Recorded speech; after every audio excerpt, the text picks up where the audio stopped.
Naiz irratian, bigarren kafea.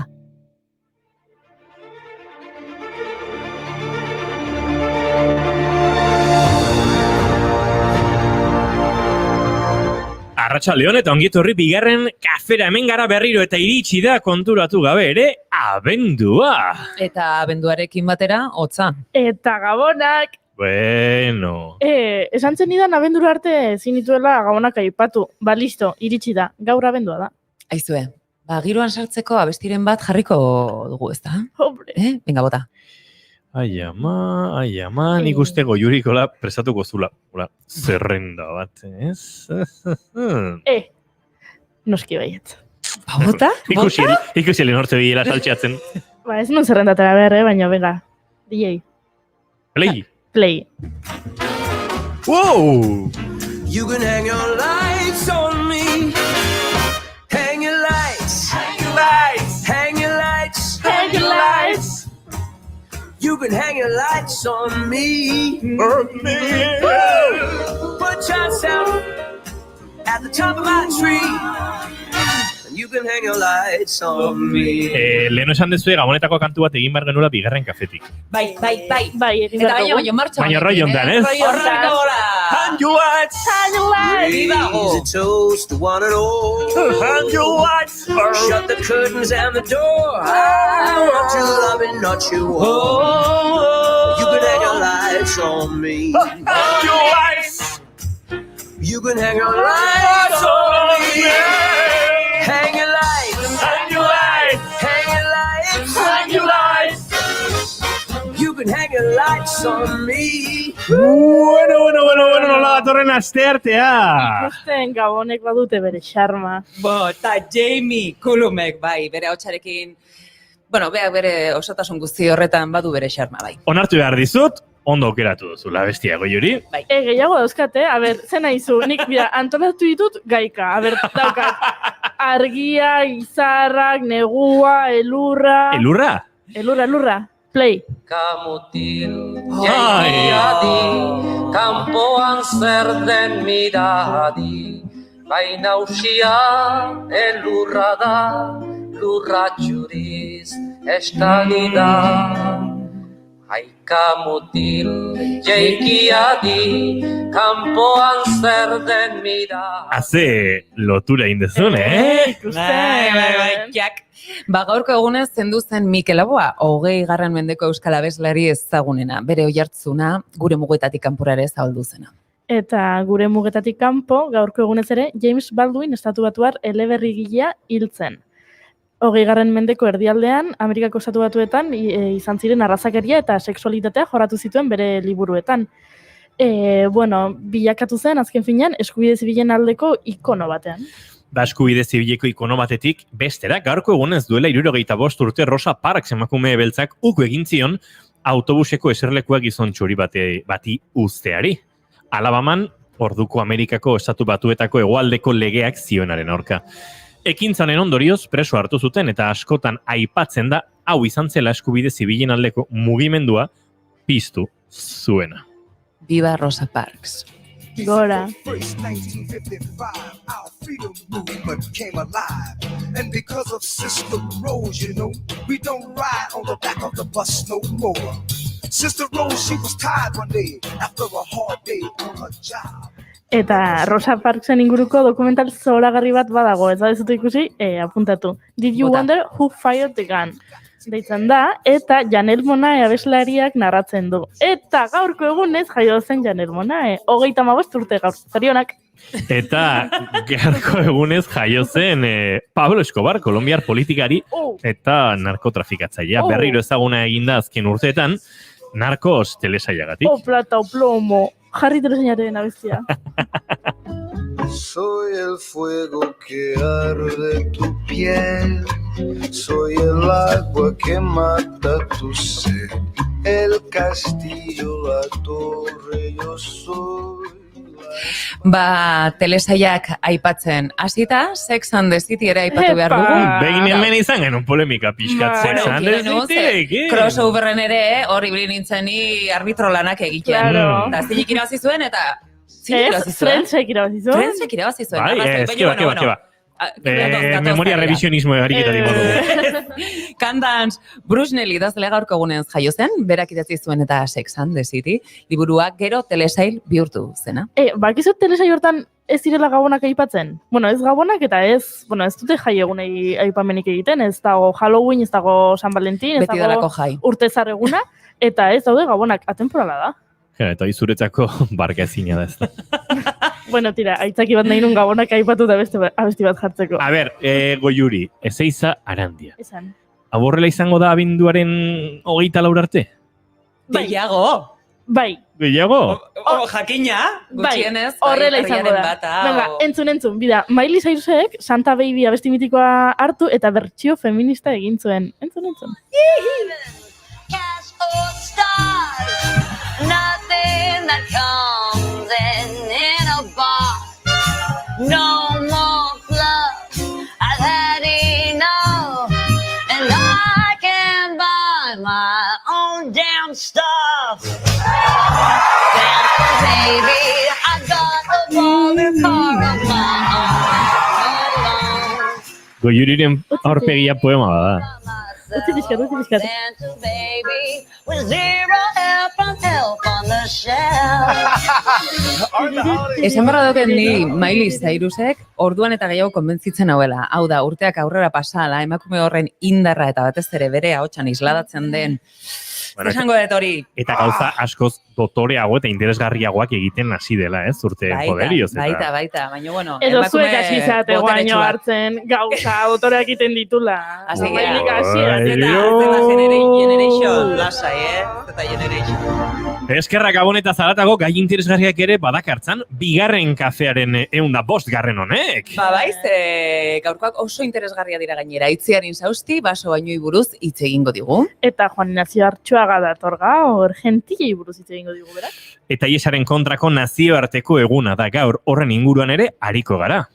Eta beti bezala gai sorpresaren bat ere ziur sartuko dugula. Bas gaitezen, egurre! Abenduak batu gaur, abendua iritsi da, aste artea da, eta Gabonak ez dira hasi oraindik.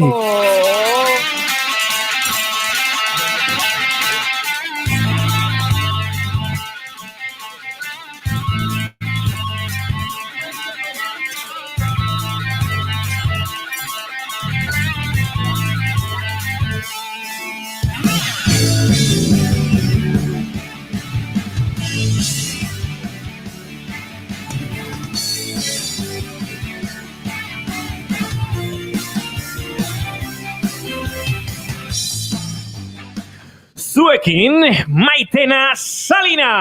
Arratsaldeon Euskal Herria. Lasterketa buruan da momentu honetan, tropeletik ezin harrapatuta Goiuri Ezeiza Arandia Gamonen bila. Dindandor, ego berria. Maldan gora ez dakit, baina basoetan zehar bikain moldatzen da. Itziar insausti. Ai, zure mikrofona iriki behar dugu. Orain txagorteko zaitu. Ai. Hau ite du beti emozio pixat jartzeko... Beti, azken aldian gaineak gehiago egiten du, ez da? Bai. Nik uste dara, bere hori entzun nahi dezue, Bai, itxaron pixka bat. Ego momentu baten. Bai. iPad edako egin naiz pixka txulito de playa, Nola nire kontrolatzen duen dena. iPadarekin, Ai, eta ama. behin ematen diotenen volumena. Ui, gero agurtuko dugu, Goiuri, ikusten ez du horberan dagoen txori aterata. Hori entxufatu mesedez routerrari oneman, eta minutu pare batetan izango dugu. Gurekin entzute aukera esketan ari zuen hau, eta Garitzierren korra prestatu ez duen erruan ere baita, Inigo Asensio gaur, bigarren kafeak 105 ditu, abenduak bat, eta ez dakit hili kafearen deskafeinatua, benetan deskafeinatua zen ala ez, baina tope garitza. Bai, egia.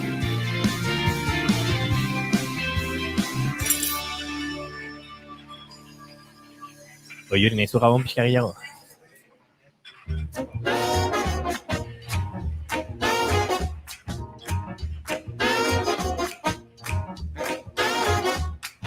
Sing, sing, sing of the mistletoe.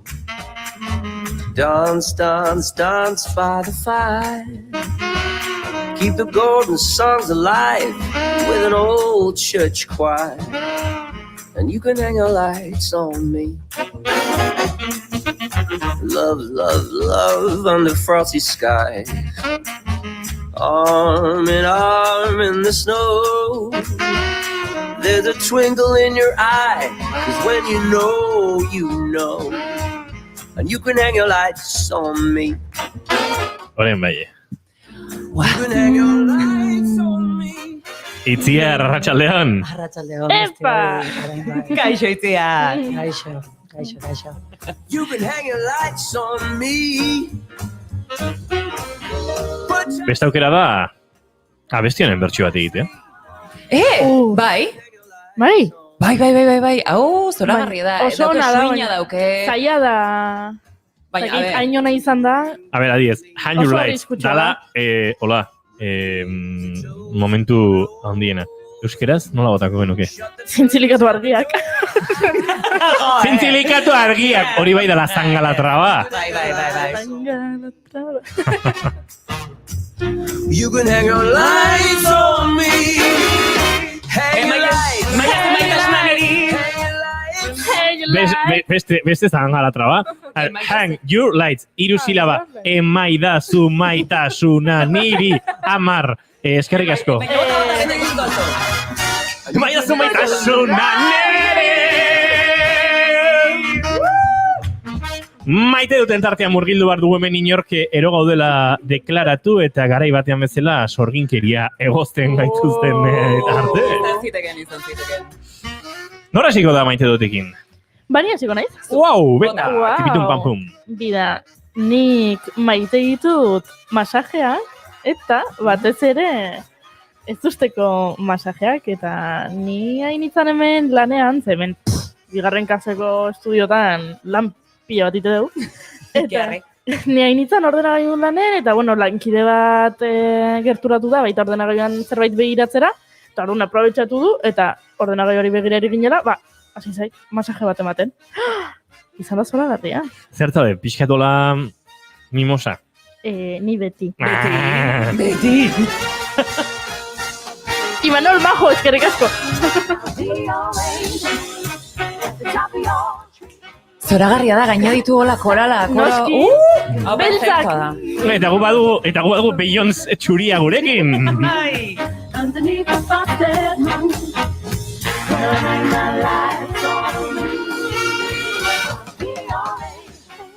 Nire maite duta da, lagun bat azten danean pixkate isten, eta arazo bati hola uko egin nahi eta horri heldu nahi ez, eta pixkat insistitu eta irekitzea lortzen duzunean, pixka bat iriki eta horre bide bat egitea.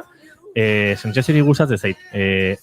Laguntzea nahi ez, baino laguntzen uzten den jende hori, edo laguntzen uzteko bidea sortzen den momentu hori asko gustatzen zait. Ederra da oso. Eta bai, maite dute insistentzia bitartez bada ere laguntzak bere jarioa egiten du ez.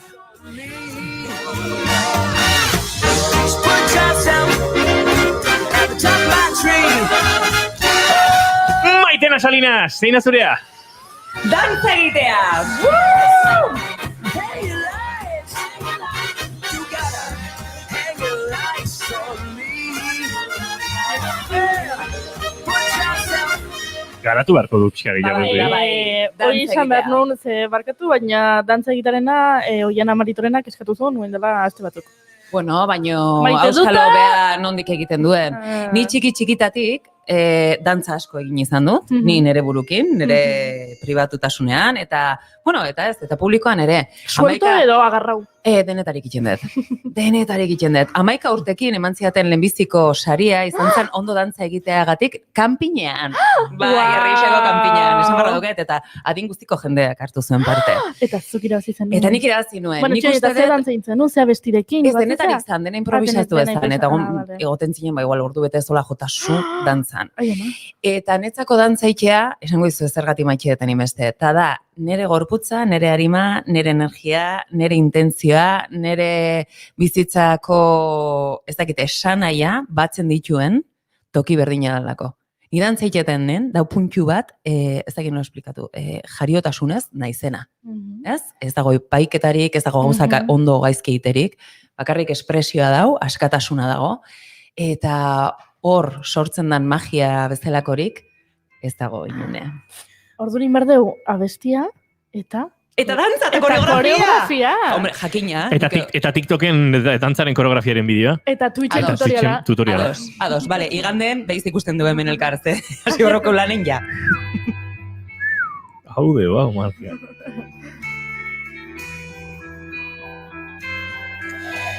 Ba, bere maite duta kontatu beharko digu. Itziaren saustik, eman diogu denbora pixka pentsatzeko, la traizioan izan beharrean esan digu, aizu, hau dator. Xabe, bueno, bai, nik maite ditudan momentuak dira momentu honen txe, bera ez, planeaturik gabeko ekintzak jendea ezagutzea, eta ez, batzuetan ez, bizitzan beti pentsatzen ditugu, planteatzen ditugu gauzak, eta sorpresa ateratzen diren gauza guzti horiek maite ditut nik. Hoietarako beti prest. Politxe. Ba, itziaren saustik gaur, aipatu dugu, baso bainoen inguruan hitz egin behar digu, maitena. Hori da, baino esan dezagun zerbait, jarri... Baino esan dezagun zerbait. Baino esan dezagun zerbait, izan daiteke gaine hola gailu. Euskalegua, ez? Baino esan dezagun zerbait. Bainuzinek izango lirateke. Las bainuzinek. Bueno, ja. Vale. A ber, hemen itziarin sausti dugu, bea Iruñakoa da, eta antropologian lizentziatua. Arte espezialitatean, zehazki. Goldsmiths Collegeen, Londreseko unibertsitatean, hezkuntzan masterra ere egin zenuen Arrasateko unibertsitatean, eta berdintasun masterra EHUn ere egin duzu, ezta? Baina baita Himalaiako Mendizale Institutuko mendietan lizentziatua zara eta basu, bainu, gida ere, eta honen inguruan hitz egingo diguzu orain. Beste, gaur egun, Nafarroan bizi zara, proiektu bati heldu diozu, duela ez asko, baina, aurretik ere badatorrena, eta bere alderdi sozial eta artistikoa garatzen ari zara zehazki. Natura ardatz hartuta, edo, helburu, ez? Edo etxe, edo, ez, edukita. Duela urte pare bat hori, proiektu batek Indiako, Nepaleko eta Kirgistaneko nomada eta indigenekin bizitzera eraman zintuen, eta handik zerbait benetan baliotsua ekarri zenuan, ez? Gaur egungo praktikak edo baso bainu horiek egiten dituzularik. Ringin joku izenarekin da ezaguna, hori, praktika hori, eta basoan denbora pasatzeko, ekimena, praktika da, osasuna, ongizatea eta zoriontasuna hobetzeko helburuarekin. Japoniako mundu kultura desberdinetan tradizio handia duen jarduera da, baina, eta nahi dana besteak beste ez da bakarri fisikoki, ez, onurak sentitu, bezik eta espiritualki ere bai, bere sakontasun horretan, ez, norbera askeago eginaraztea da, besteak beste. Konta eguzu Itziar, zerk eraman zintuen bidai hori egitera? Bidai bai fisikoa eta gero beste barne bidai hori egitera. Bueno, bidaia esan dezaket, akaso orain dela urte asko hasi zela, ez da, baina, orain dela 3 urte edo, Donostian bizi nintzen, irakasle bezala, lanean nengoen, eta iritsi zen momentu bat nire bizitzan, nik uste dut guztiok izaten ditugun momentu horiek ez, non galdetzen garen, zertan ari garen edo zer nolako bizitza eraman nahi dugun, ez? Hemendik aurrera, ez? Halako inpase batean nengoen eta hasiera batean 2 hilabeteko bidai bat egitera otu zitzaidan Indiara orain dela 5 urte, han egona nengoen zonalde batetara eta hasiera batean ara joan nintzen 2 hilabetetarako. Gauza da bidaia hasi eta berehala konturatu nintzela, denbora gehiago pasa nahi nuela eta itzuli eta lana utzi. Laneko eskolari esan, familiari, lagunei, eta urte bat eta erdiz iaia bidaiatzen ibili nintzen. Argi nuena zen, bati bat nahi nuela, pixka bat naturatik oso gertu bizi diren pertsonekin esperientziak edukitzea, eta baita ere mendia gustoko dut, beraz bi gauzak konbinatu nahi nituen. Beraz alde batetik saiatu nintzen igotzen mendi bat, kanten lehenin deritzona, eta bestetik nomadekin bizi nahi nuen. Eta egia da ez nuela oso ondo planeatuta bidaia, ez nuela argi nola egingo nuen, baina, bueno, nik banekien egin nahi nuela, eta erabatean edo bestelan aterako zela, eta pixka bat, bizitzari utzi egin nahi nion zer ateratzen zen ikusten. Eta, bueno, sekulako sortea eduki nuen, eta urte eta erdi batez, aukera izan nuen bizitzeko bai Himalaietako nomadekin, bai Nepalekoekin, eta baita Kirgistanekoekin. Eta hori, bueno, eraman zintuen baita gaur egun, ez, bizi dugun krisi soziala eta ekologikoa birplanteatzera ere, ez? Bai hori da, ez, pixka bat, esaten dioten biokulturetan oinarritu nahi nuen, eta jakin nahi nuen beraiengatik zerk ematen zieten zoriontasuna, ez? Nik uste koronavirus honek argi utzi diguna, ez, batzutan, ez planteatzea, ez, zer nolako balioak nahi ditugu bizitzan. Eta beraiekin bizitzen ari nintzen enean, ez, denbora pasala, geroz eta argiago ikusi nuen beraiek zutena, agian guk ez duguna, ez, dela horrelako konexio bat, bai naturarekin, bai komunitatearekin eta norberarekin. Orduan, geroz eta denbora gehiago pasa beraiekin, orduan eta ertxiagoa ikusten nuen beraien lotura. Ez, lotura hori, akaso guk, pixka bat galdu egin dugula esatera, osartzen naizena. Aipatzen ari zaren guztionen inguruan, maitenak ere aipatu du formakuntza bat izan da. Baina non eta nola egiten da formakuntza hori? Ez da hain ohiko eta hain bidera erresa aurkita daiteken formakuntza bat, ez? Bueno, baso bainoen formakuntza izatez gaur egun 3 instituzio daude munduan zehar. Nik aukeratu nuena Europar mailan dago oinarrituta, International Forest Institute delakoa.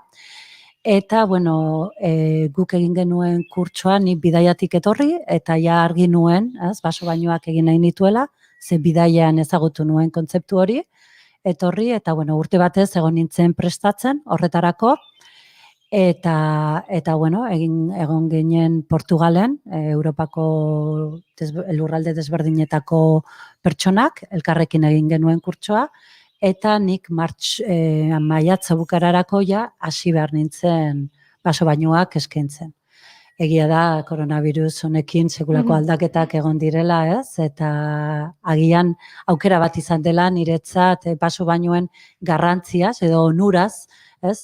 Hitz egitea. Antza denez, zuhaitz bakoitzak omen du, bere pertsonalitatea izateaz gain, agian kimiko konkretuak ere botatzen ditu airera, hau da, ongizatearekin fisikoki ere, batu daitezkenak, ez? Gure basoak desberdinak dira, beste lurraldeetako baso bainuak egiten dituzunean agian sentitu dezakezunaren arira. Desberdinak dira edo ez, edo orokorrean prozesu hori egiten denean nahiko antzekoa izan daiteke esperientzia. Bueno, esan behar dugu, baso bainoak egiten direnean, ez direla bakarrik zuhaitzak kontutan hartu behar, horrelako konpondu fisiko asko daude, oso desberdinak direla, kontutan hartzeko esan dezagun, argia, luminositatea, baita ere zorua, ez? Orduan, zuhaitzez aparte, gauza desberdinak kontutan hartu behar dira, altura, itsasoarekiko gertuera, haizea, ez baso batean, ez gaude bakarrik zuhaitzak. Eta bai, adibidez, Japon batean, zuhaitz motak oso desberdinak izan daitezke Euskal Herrian ditugunak, eta hobesten dira perekneak diren zuhaitzak. Hau da, urte osoan zehar, ez, hostoak dituzten zuhaitzak. Baina nik beti esaten dut zuhaitz guztiek, ez, natura diren heinean bere onura ekar dezaketela, eta zuhaitz guztiak gizakiak bezala, ez, bakoitzak bere onura ekar dezakela. Herri mendizale izanik guk badugu, ez da, erlata naturarekin. Orduan nik nahi nuke zer desberdintasun dago, ohiko mendi buelta baten artean eta baso baino baten artean. Igual kontzientzia maila? Bueno, egia da, pertsona asko galdera berdina egiten didatela, eta nik ere ez, baso bainoak deskubritu arte, esaten nuen, bueno, ni naturara nijoa, paseo bat ematen du, bai lagunekin, bai norberak ez, bere kontu batzuetan, eta nik deskonektatzen dut. Baina nik beti azaltzen dut, batzuetan mendian gaudenean, ez, beti gure burmuin hori, ez, gurekin dioala, ez, eta ez dugula alde batera uzten. Orduan, baso bainoek egiten dutena da, erabatean, ez, kontzienteki gure zentzumen guztiekin, naturarekin bat egin, ez? Mikel Laboak esaten zuen naturarekin bat, batzuetan, ez? Naturan gaude, baina ez gaude naturarekin bat, ez? Eta baso bainoek hori eskintzen digute. Hori da pixka bat diferentzia. Duela ez asko, esan behar da, aldizkari asko, mundu mailan ere, arreta jarri dutela egiten ari zaren horretan, besteak beste National Geographicek adibidez, bere bidaietako aldizkarian. Eta hor, azaltzen zineten, baizu, zure proiektuarekin, eta bai Luis eta Josemari, Aralarrean, galditzen diren azkenetako hartzainak izango direnak akaso, beraiek gazte egiten dute, eta zu guzti hori ere txertatu duzu egiten duzun horretan, eta beraiek diote gainera eskuratzen duten diru parte handiena agian zure bitartez ere iristen zaiela dena, ez, batean edo, promozionatzen duzulako, edo eskaintzen duzulako. Zu antropologoa izanik, pentsatzen dugu guzti hori ere bai oso kontutan izaten dezula, ez, komunitatea. Bai, esan dudan bezala, bidaiatik etorri nintzenean argi nuena zen alde batetik, naturarekiko grina pixka bat areagotzea, ez, eta honek ekartzen dituan onurak ekartzea. Baina bestetik bidaiatzeko bestera bat eskaini nahi duen, ez? Azken finean, esaten den turismo edo bidaiatze regeneratiboa. Honek zer esan nahi du, orain arte ez pixka turismo jasangarria deritzon horietatik atatera, eta beti ere natura komunitatea eta norberaren ongizatea eskaintzen duten esperientziak ematea. Esate baterako, ez National Geographicen egiten genuena, bati bazen baso baino bat, hau da naturarekin konektatu hasiera batean, ondorenean bertako komunitatearekin bat, esperientzia bat eduki, ez bakarrik esplikazio bat, esan dezagun, edo daztamen bat, baizik eta beraiekin bat egin, eta baita ere inguruarekin, ez? Hau estrapolatzen badugu Nepal batetara, esan dezagun, bidaiaren ez, kalderatako bat zen, ez? Hemengo ez munduan beti xerpe mundua dugu, dolarraren mundua, ez? Eta pixka bat bestelako eskaintzak eman, hau da, adibidez, bertako jaken hartzaiekin, ez, esperientziak edukizea. Beti ere komunitateari onura ekarriz, ez? Hori da pixka bat batzuetan, ez, akaso azten duguna, ez? Eta antropologoaren kutsua segurenik badatorrez eta postkolonizazio horren pixka bat bestelako, ez, ate bat ireki nahiko nuke baita ere Euskal Herrian. Nolako izaten ari da harrera hori? Alegia, jendearen gantze sentitzen ari zara, zerke harritu zaitu, ze espero zenuen? Bueno, ia esan, hasiera batean ez, baso baino hitza esaten dudanean, ez, beti dago, ez, zer da, ez, zuaitza besarkatu behar dugu, ez, horrelako kontzepzioak daude, eta pixka bat horrekin haustea, ez, tokatzen zaidala iruditzen zait, baina gogoratzen dut Ibarreko blogari batek egin zuela esperientzia eta nahiko eszeptikoa zen, hasieratik esan zidan, bueno, yo no sé esto, ya lo voy a hacer, eta egin ondoren berak ere aitortu zuen, zerbait badu, ez? Eta zerbait hori da nik eskaini nahi dudana. Beraz, harrera uste baino hobeagoa da, eta oso pozik nago egia esan. Eta ni pozik nago zuen zuteaz, eta super erlaxatuta, entzuten aigean, txoriekin, ikusi ditugun bideoekin, Itziarren ahotsarekin, nago, super. Bai, Itziarren, zorionez, duela urte batzuk ezagutzen dutela Itziar, eta baduzu energia oso berezi bat, esan nahi dut, gauza bada formakuntza bat egitea, ezta? Gauza askoetan adituak izan gaitezkelako, baina beste gauza daia berezko, joera hori, ez? Laguntza eman nahi hori, partekatze hori okitzea, eta zuk baduzu, eta hotxean ere nabarmentzen zaizu. Guk hemen ikusten ari gara, zurekin hitz egiten ari garen bitartean, eta jakin dezatela agian entzuten bakarrikari zaigun jendea. Zenbait argazki, ez da, Nepal, Kirgistan, hau da, toki askotan ikusten zaituguzu, naturan barrena, mendia handietan, elurretan, jende askorekin, argazkiak dira, asko, prozesu horretan argazkiak egiten joan zinen. Zerrai berezia bilatzen zenuen, edo gerora argazki horiek berriro ikustean, etxera bueltatzean bestelako bidai bat egin duzu?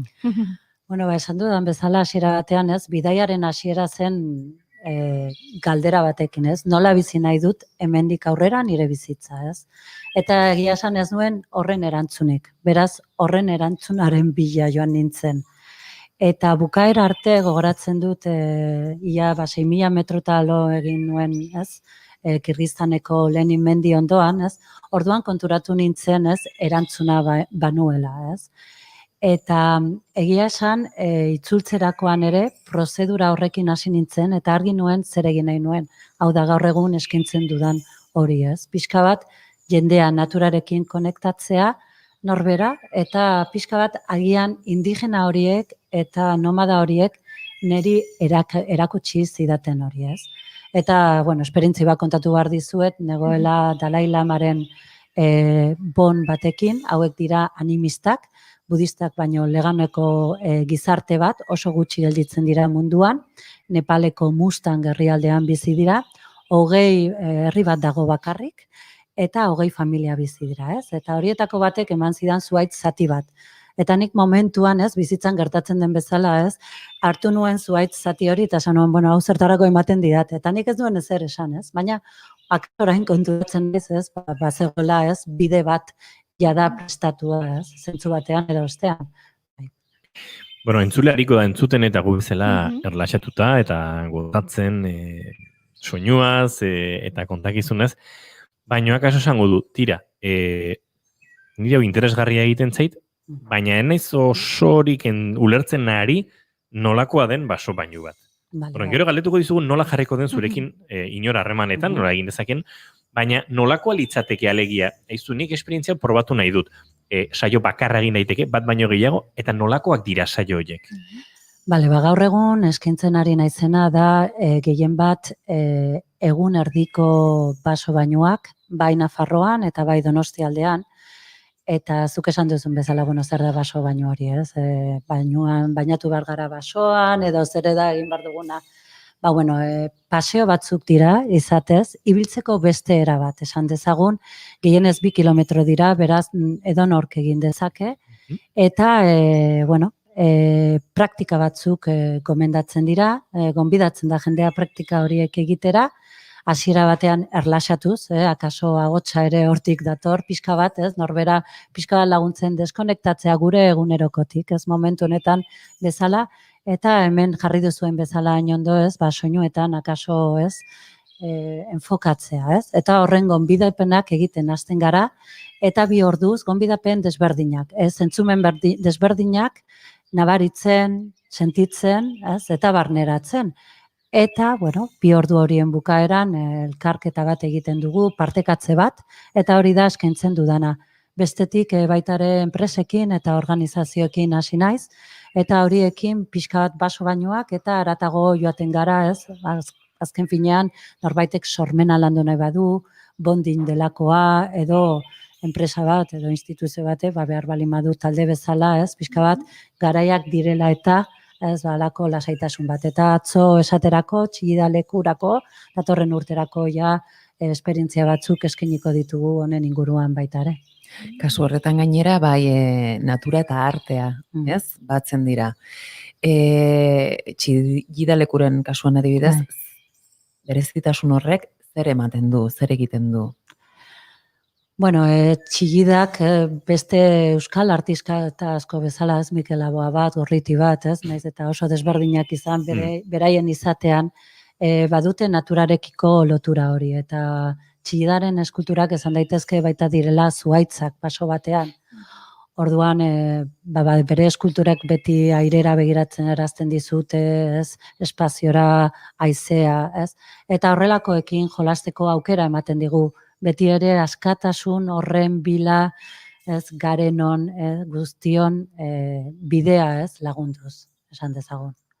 Pentsatzen dut, adina, bueno, edozein adineko pertsonek parte hartu dezaketela, hau irikie da, zegien egongo da norbait esango duena, ez, baina ni igual ez nago asko ibiltzeko, edo horrelako kasuetan ere nola egiten da? Ez, esaten dudan bezala, ibiltzeko beste era bat da, guztiontzat da, beraz horrek esan nahi du 2 orduz, 2 kilometro egin dezaken edonontzat irekia dagola, eta baitare edade desberdinentzat. Izan daiteke 18 urtetatik, 80 urtetako pertsonentzat. Guztiontzat irekia ze basoak eskaintzen diguna da denok, ez, parte izan gaitezkenaren lekua. Hori da. Orain sekula baino gehiago behar dugula ez da naturarekin bat egin, hortik gatoz, eta hauntzu beharko dugu, ez. Ez eta gumen Euskal Herrian jogertu izaten dugu, batzutan ez gude hainez konektatuta. Beraz, bueno, eskaintza oso ederra izan daiteke Bueno, beste era batea, ezagutzen dugun hori akaso beste oin batzuekin eta beste begi batzuekin, da beste bihotz batekin, ez? Begiratzeko edo sentitzeko. Bai, hori da, bai. Aingertu daukagu, dena, natura eta basoak eta mendiak eta aingertu dauzkagu, agian, ez gara hartzen ze altxor daukagun gure artean, ez da? Benetan baietz. Beraz, jo plazerra, seguzu mesedez, ni jarri dugu, ez da? Bai. Webgunea, nola kontaktatu Itzijugen- dezakete zurekin. Bai, irubebikoitza itzijugen.com webgunean, ez da?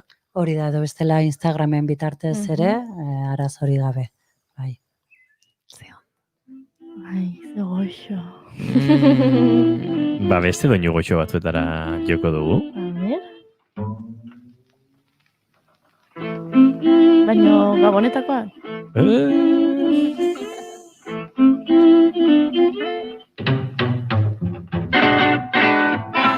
Gaurko egunez, 1987an hiltzelako Stefan Grappelli Parisen, 89 urterekin biolin jasaren ikono horietako bat, musikari erraldoia, eta batez ere, garai batean Django Reinhardtekin piko osatu zuen musikari erraldoia. 34ean Quintet du Hot Club de France osatu zuten, lagunak izan ziren gero, izan dituzten bere liskarrak politikoki, sozialki gauzak ikusteko modua ez zuten hain antzekoa, baina esan daiteke Gypsy Jazz sonidoaren sortzaile edo izan zirela, bata gitarrarekin eta bestea violinarekin, eta ederra da, zalantzari gabe Minor Swing izeneko piezatxo hau. Entzungo dugu eta jarraituko dugu horrela.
Eta ondo baderitzo zue, tira, maitena. Tira ingo dut. Badago beti gotan ez, beste zerbait. Esan behar da baita ere, itzi hau 3 hezkuntzatan egin dezakezula. Euskeraz jakina baietz, nola ez ba.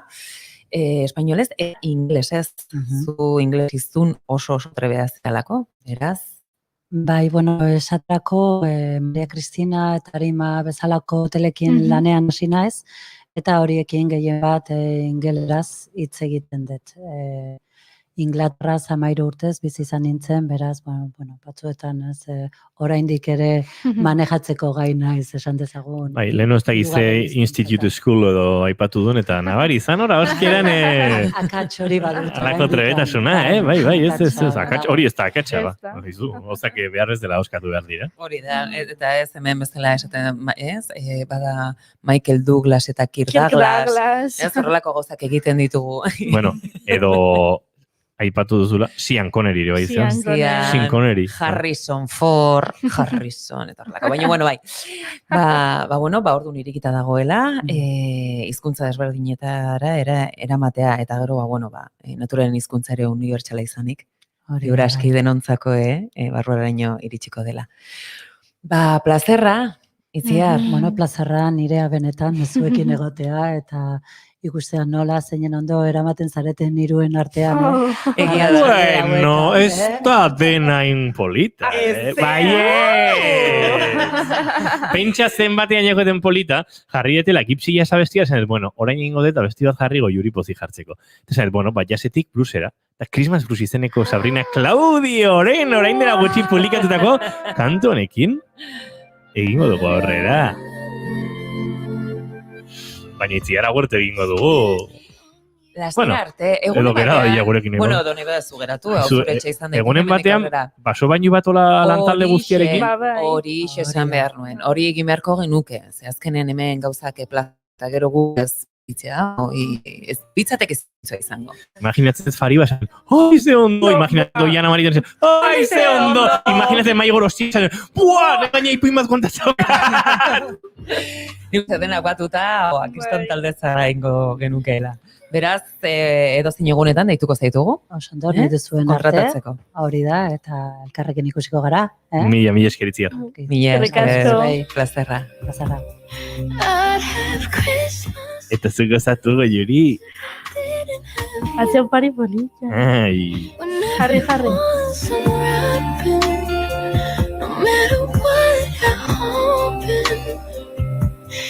I'd have Christmas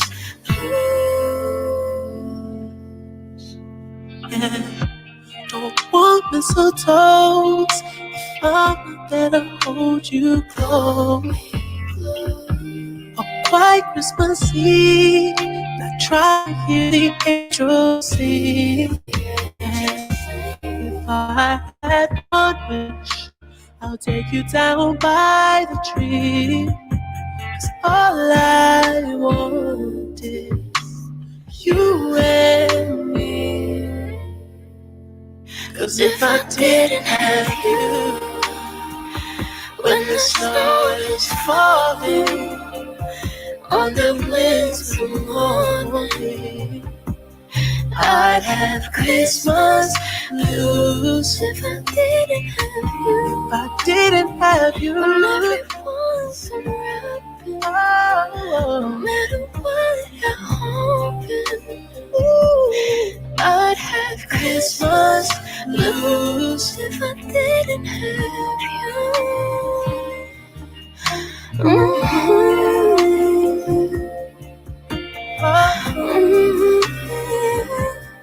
I'd have Christmas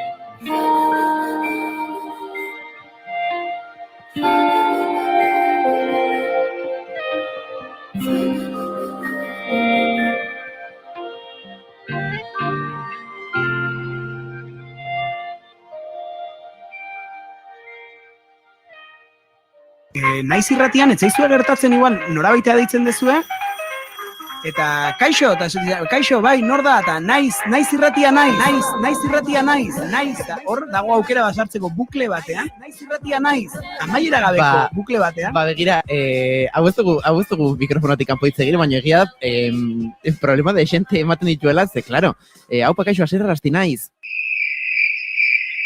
Eta hor tarte bat egiten dut naita, naiz irratiko gazetaria. Bestela, klaro, zuk dena entonazio berdinera esaten baduzu, hau kaixo egunon, asierrerasti naiz irratiko kazetaria.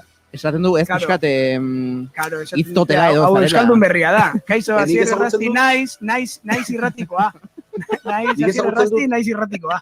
Nik zautzen du tipo bat, deitzen dena aiam. Oh, no. Eta hau egia da, ingelesezko klaseetan, what's your name? Eta aiam, esate zen. Eta irakasleak, esate zion, Oh my god! a ber, ez dezu ulertu. A ber, igual ez dezu ulertu zu. Nire izena, aian da. Bai. Asteburuko aria. Larun bat eta igandetan goizeko 8:00 12:00. Naiz irratia.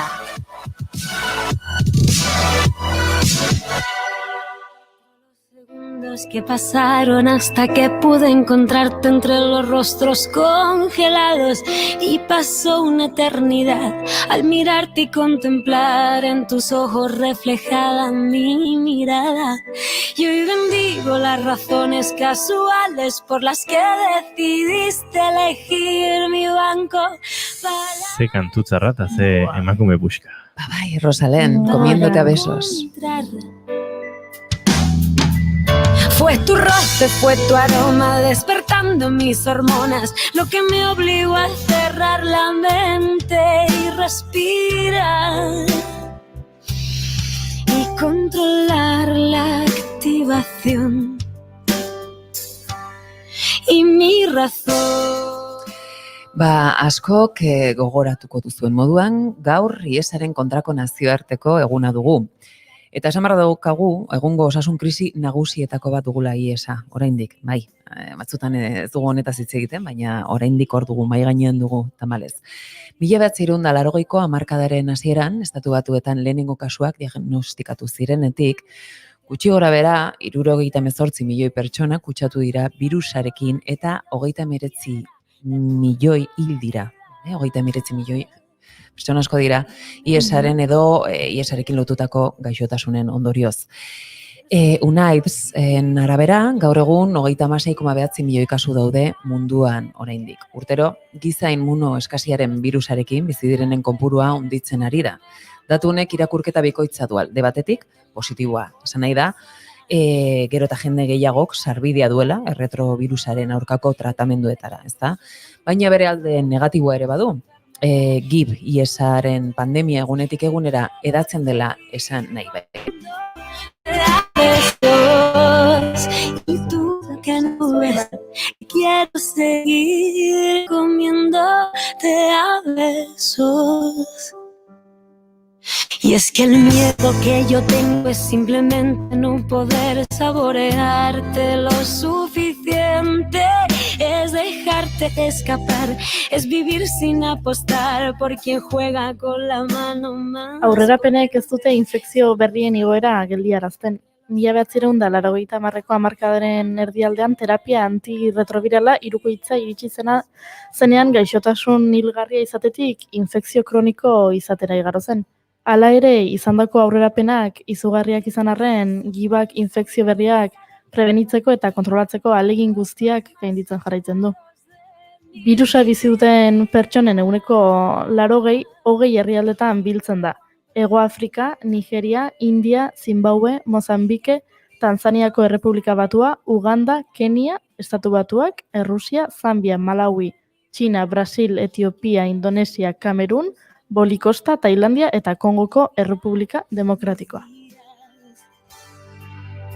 Que no es tu signo positivo, el que invierte en conflictivo las cosas del querer. Que eres tú quien me revuelve, que eres tú quien me enamora. Gaur egun, gibarekin kutsatutako eta tratamendurako sarbidea duen pertsona batek kutsatu gabeko norbaiten antzeko bizi itxarpena izan dezake, baina botike kostu handia dute eta epeluzeko toksikotasuna ere badute. 2015an UNAIDSek edo Nazio Batuen erakundeko karteak lotuta duen elkarteak berriz, iragarri zuen tratamenduan zeuden 15 milioi pertsonen kopurura iritsi ginela. Horrek esan nahi du 22 milioi daudela oraindik gibaren infekzioak heriotza zigorra ezarrita dutenentzat, batez ere errenta baxuko herrialdeetan. Horregatik egungo tratamenduak hobetzeko eta behin betiko desagertarazteko estrategia aurkitzeko ikerketak komunitate zientifikoak inoiz izan duen erronka zientifiko eta ekonomiko handienetako bat da. 2019an, giza inmunoeskasiaren birusa infekzio kasu berriak 30% murriztu ziren, Gauza hona da hori, aurreko urtearekin alderatuta estatu espainolean osasun ministerioaren datuen arabera. Infekzio mota hau gizonezkoetan, emakumezkoetan, baino maizago ematen da, izan ere 25 eta 39 urte bitarteko adinak, izaten dute kasu gehienak edo kasu gehien biltzen duenak. Eta Europar Batasuneko beste herrialde batzuekin alderatuta, orain arte diagnostiko gehien egin dituzten estatu batuetako herrialdeek, adibidez daude aurretik Erresuma Batua, 160.000 pertsonekin, Frantzia, 98.000ekin, Alemania 67.000, Portugal, Espainia 52.000, 180.000 izango lirateke zehazki. Eta gero ja Euskal Herrian, 100.000 biztanleko 2019 dagokionez, 6,74 pertsona egongo lirateke kutsatuta. Beraz, oraindik ez, aintzat hartzeko zerbait dugu. Baina jakin zagoen adibidez, esaigu hori, nola transmititzen da giba? Bida, organismoko 4 jariakin dira, soilik transmititzeko adinako gib konzentrazioa dutenak. Odola, semena, vagina jariakinak eta amaren esnea. Hortaz, 3 bidetatik baino ezin da transmititu. Ordu neukiko genuke lehenengoa, dala vagina edo tauzkiko itoko sexu harremanetan, edo ahozko sexu harremanetan preservatiborik ez erabiltzagatik. Bigarrena izango litzateke infektatutako odolaz kutsatuta dauden xiringak, orratzak edo beste zein bat tresna puntazorrotz partekatzeagatik. Eta 3. Kutsatutako amek giba transmiti diezaiekete bere umei haurdunaldian erditzean edo edoskitze garaian. Eta garbi utzi barra dago nola ez den transmititzen, ez da giba ez da transmititzen listu bitartez, ez da gorotz bitartez eta ez da gernu bidez ere. Harremanetan arrisku handikoak, vaginatik edo ipurditik zakila sartzea. Hori dira praktika sexualen artean arrisku handia dutenak. Baina badira nola baiteko arrisku ere badutenak aho praktika genitalak edo felazioak, kunilingusa praktika aho genitalak edo, eta aldiz guztiz arrisku gabeak edo arrisku gabe modura hartzen direnak, lastanak, ahozko musuak, elkar masturbatzea, alegia sexu digitala edo nola baita esatearen. Eta, adibidez, kutsatutako pertsona batekin bizitzeagatik, lan egiteagatik edo irteteagatik ez da transmititzen giba, ez da transmititzen, oso garrantzitsua da. Ez da transmitituko kutsatutako aurra joaten den ikastetxe edo hortzaindegi berera joateagatik. Ez da transmitituko eskua emateagatik, besarkatzeagatik edo musu emateagatik. Ados? Ez da transmitituko berean lo egiteagatik. Ez da maitresnak partekatzeagatik, plater beretik jateagatik edo dalontzi beretik edateagatik. Komun publiko igerileko eta dutxak erabiltzeagatik transmititu daiteke ez da. Eta ez da eltxo baten ziztadatik edo eta etxea bereen gandik, hori bere garaian esaten zan, eta 80ko hamarkada batez ere. Eta odola jasotzeagatik edo emateagatik ez da, beraz izan degazagun garbi, noiz bait, eta noiz ez.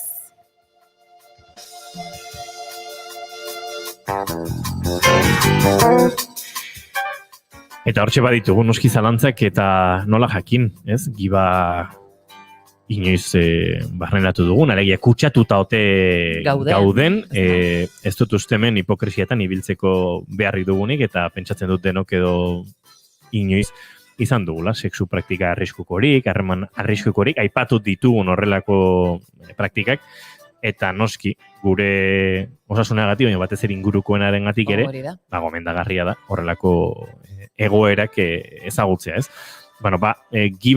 Gibaz kutsatuta norbait dagoen ala ez jakiteko modurik ez zuzenena odola analisi espezifikoa da, eta hortarako osasungintza sisteman ere horrelako zalantzarik edo arrisku harremanik izan duzula pentsatuzkero, hori izango litzateke biderik nagusiena.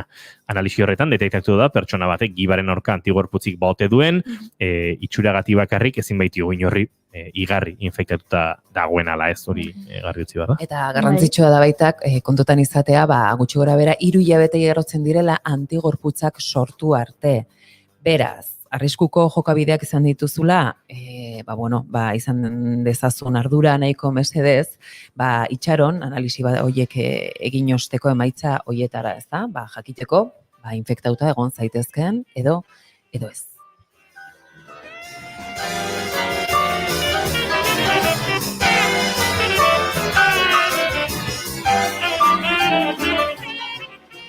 Baina, azaldu ezagun, zer esan nahi duen zero positibo izateak. Orduan, analisi horren emaitza positiboak, honako adierazten du. Pertsona hori gibaz kutsatuta dagoela, infekzioa bizi guztirako dela, naiz eta gaur egun kontrolatu xamartua edukitzeko tratamenduak dauden, eta birusa bestei transmititu diezaioketela arrisku jokabideak eduki ezkero.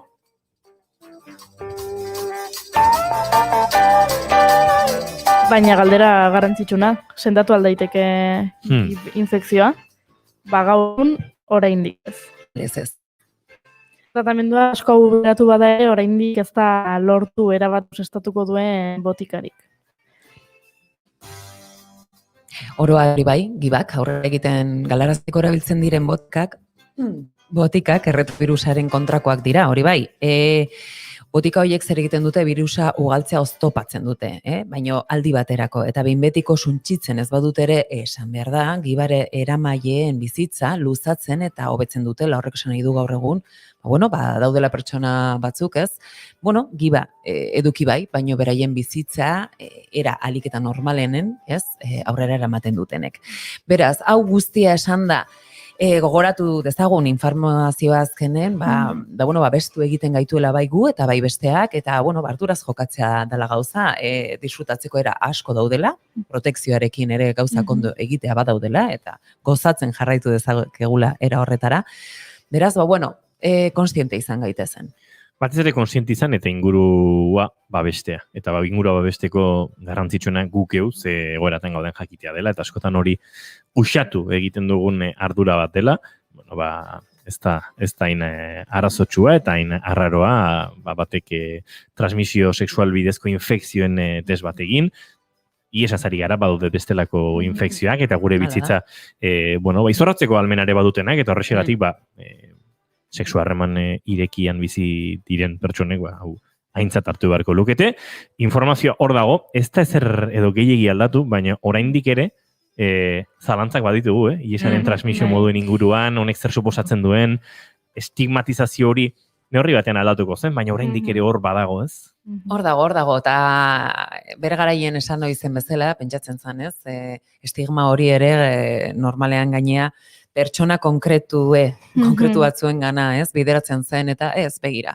Hau da, edozein pertsonak hartu dezakegun gaixotasun bat, beraz, izan gaitezen pertsonalen bizi, izan gaitezen gizaseme, gizagabekeriak alde, eta zen gure osuna, zenen gure ardura da, ez, eta ez birikuena, bezik eta gure lehen eta bain, beraz, disfrutatu dezagun, gozatu dezagun, baino era osasuntxu batean. Eta horrelako egunek balio digute baita ohartzeko koronavirusaretik aratago badaudela pandemia gehiago, eta baliabideak ere jarri behar direla horietarako botikak eta txertoak bilatzeko. 3 minutu arratsaleko 5 izateko eta guk aurrera egin behar dugu.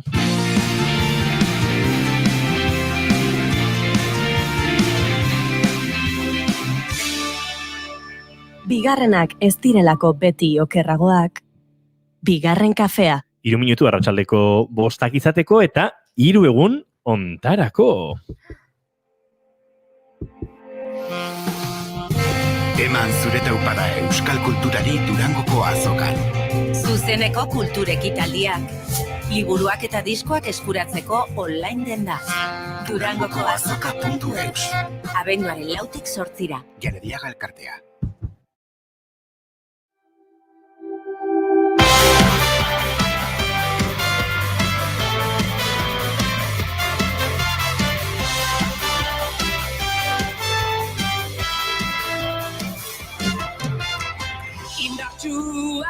Iezkorrak, kaderatxak eta baikorrak, behartxuak, auskorrak, aulak, ezkor eta ikorrak. Akelarre honetan, ekin dezagun datza, akelarre honetan ere bizitza. Sugarretan erreko ditugu injustizia, desberdinkeria eta fatxukeria. Sugarretan erreko ditugu inbidia, dirukosea eta indarkeria. Lantza dezagun hilarte.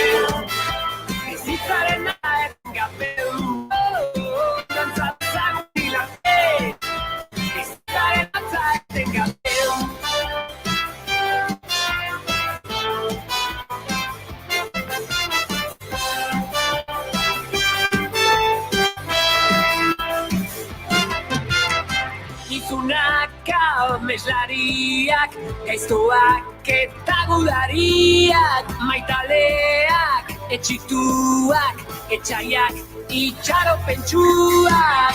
Akelarre honetan egin dezagun dantza, akelarre honetan ere bizitza. Sugarretan erreko ditugu injustizia, desberdinkeria eta fatxukeria. Sugarretan erreko ditugu inbidia, irukosea eta indarkeria. Eta dezagun irarte, bizitzaren dantza etengabe. Dantza dezagun irarte, bizitzaren dantza etengabe.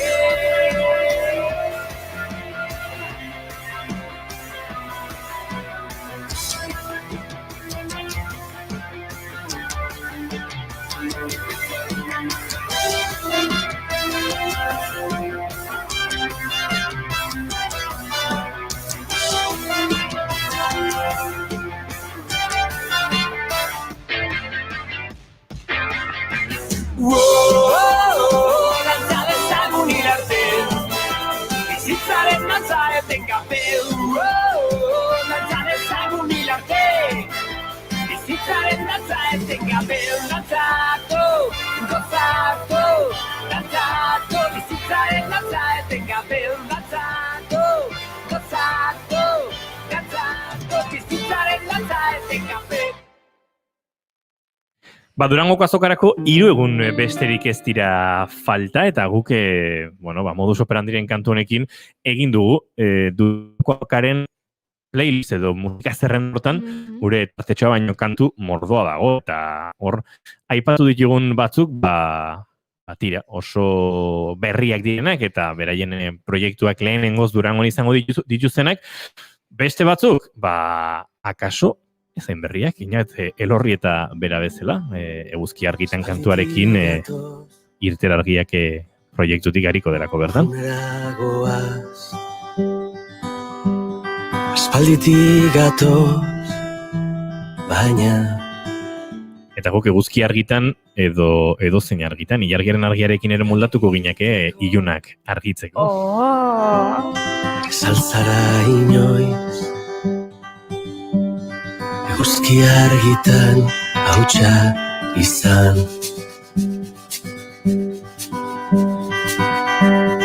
Urbilegi gaude, ez horretarako. Urbilegi gaude, baina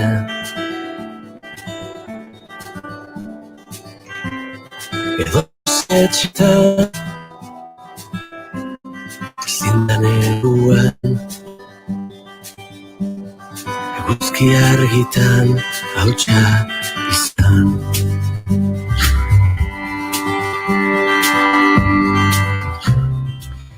Ilunak argitzen hasi beharra daukagu, eta ilunak argitzeko normalean atzera jotzen dugu. Atzo ibili ginen Aritza Bielongarekin denboraren makina topatuz gero, bere animatzen zela. Palolito garaira esalto egitera, txakurren aztarnategi, txakurren inguruko aztarna batzuk topatu, tartean aita Barandiaran, eta hortik ondorioztatu dute, Otsoarekin zelako lotura batez zuen, eta ez zuen, eta, Eurasia guztia zeharkatzen zituzten aztarna horiek, eta horietako bat, antxe urnitan zen? Urnitan bertan topatu zuten, eta hortik aritu ginen, Nora Oteizarekin, txakurren jatorria zela, Otsoak zirela. Ez dakit gaur Palolito garairaino jo behar dugun, edo akaso hainbeste atzera ez dugu egingo, baina euskal mitologian edo euskal kulturan bere biziko garrantzia duten edo duen elementu batekin egingo dugu topo. Juan Inazio Artxoagaren bidez, arratsaldeon, Juan Inazio tangitorri bigarren kafera. Arratsaldeon. Baina egin beharko diogu galdera, zegukatzu aipatu genuen, esan genuen, ziur Juan Inazio Artxoagak denboraren makina hori asmatzen badute, berak egingo lukera bidaia denbora atzera, baina agian ez du nahi. Ingo zenuke? Seguro asko ez, zatik denboraren makina etiatzen danero, beti gauza behatortze zait burura. Nun aterrizatzen dezu? Zatik filmetan ikusten duzu antxe, baina guk ez dakigu esate bateako itxasoa noino iriste zen, guain baino 2 metro edo 3 metro altuago edo bajuago ote zean, hartu dezake, kriston hostia hartu. Ibetia oso aurretik pentsatuta, Parakaidasekin, nola iken dezu, nun lurrartzen dezu edo nun itxasoratzen zara, ez? Peligro handia dauka horrek, ez dakit egunen baten makina lortzen balin bada, puntu hori Nola kudeatuko duten, Nola kudeatuko duten, parakaidasekin agian ez dakit. Seguro na, ez da? Posible da. Eto Michelinen, ez? Zerrelako, batekin rebotatzeko edo horrelako zerbait. Bueno, oidea, ez pelota dakit. baten modukoa boing horretan. Hiltzeak nahi bururatuko Michelinen opinarena, baina bota dut. Gentillak aipatu ditugu, baina zer dira gentillak eta Juanina Ziartxoagak esan zigun, tira, gentillak euskal nekazarien paganismo zaharraren ardatz nagusietako bat, arlo soziopolitikoari eta erlijiosoari dagokiona. Ondo, baina zer dira gentillak? Era, hola, errexeta, ez, denontzako. Bum! Bueno, hoxe dia gentillak, gaur egun ez dakit, oain dela gutxi arte kristau izan dako euskal nekazarien ereduak, Jesu Kristo eta Ama Virginia eta holakoak baldin bazen, gentillak izan dira eredu bat. Indo-Europarren aurretik zegoen zibilizazio edo kultura horretan eredu nagusia zirenak.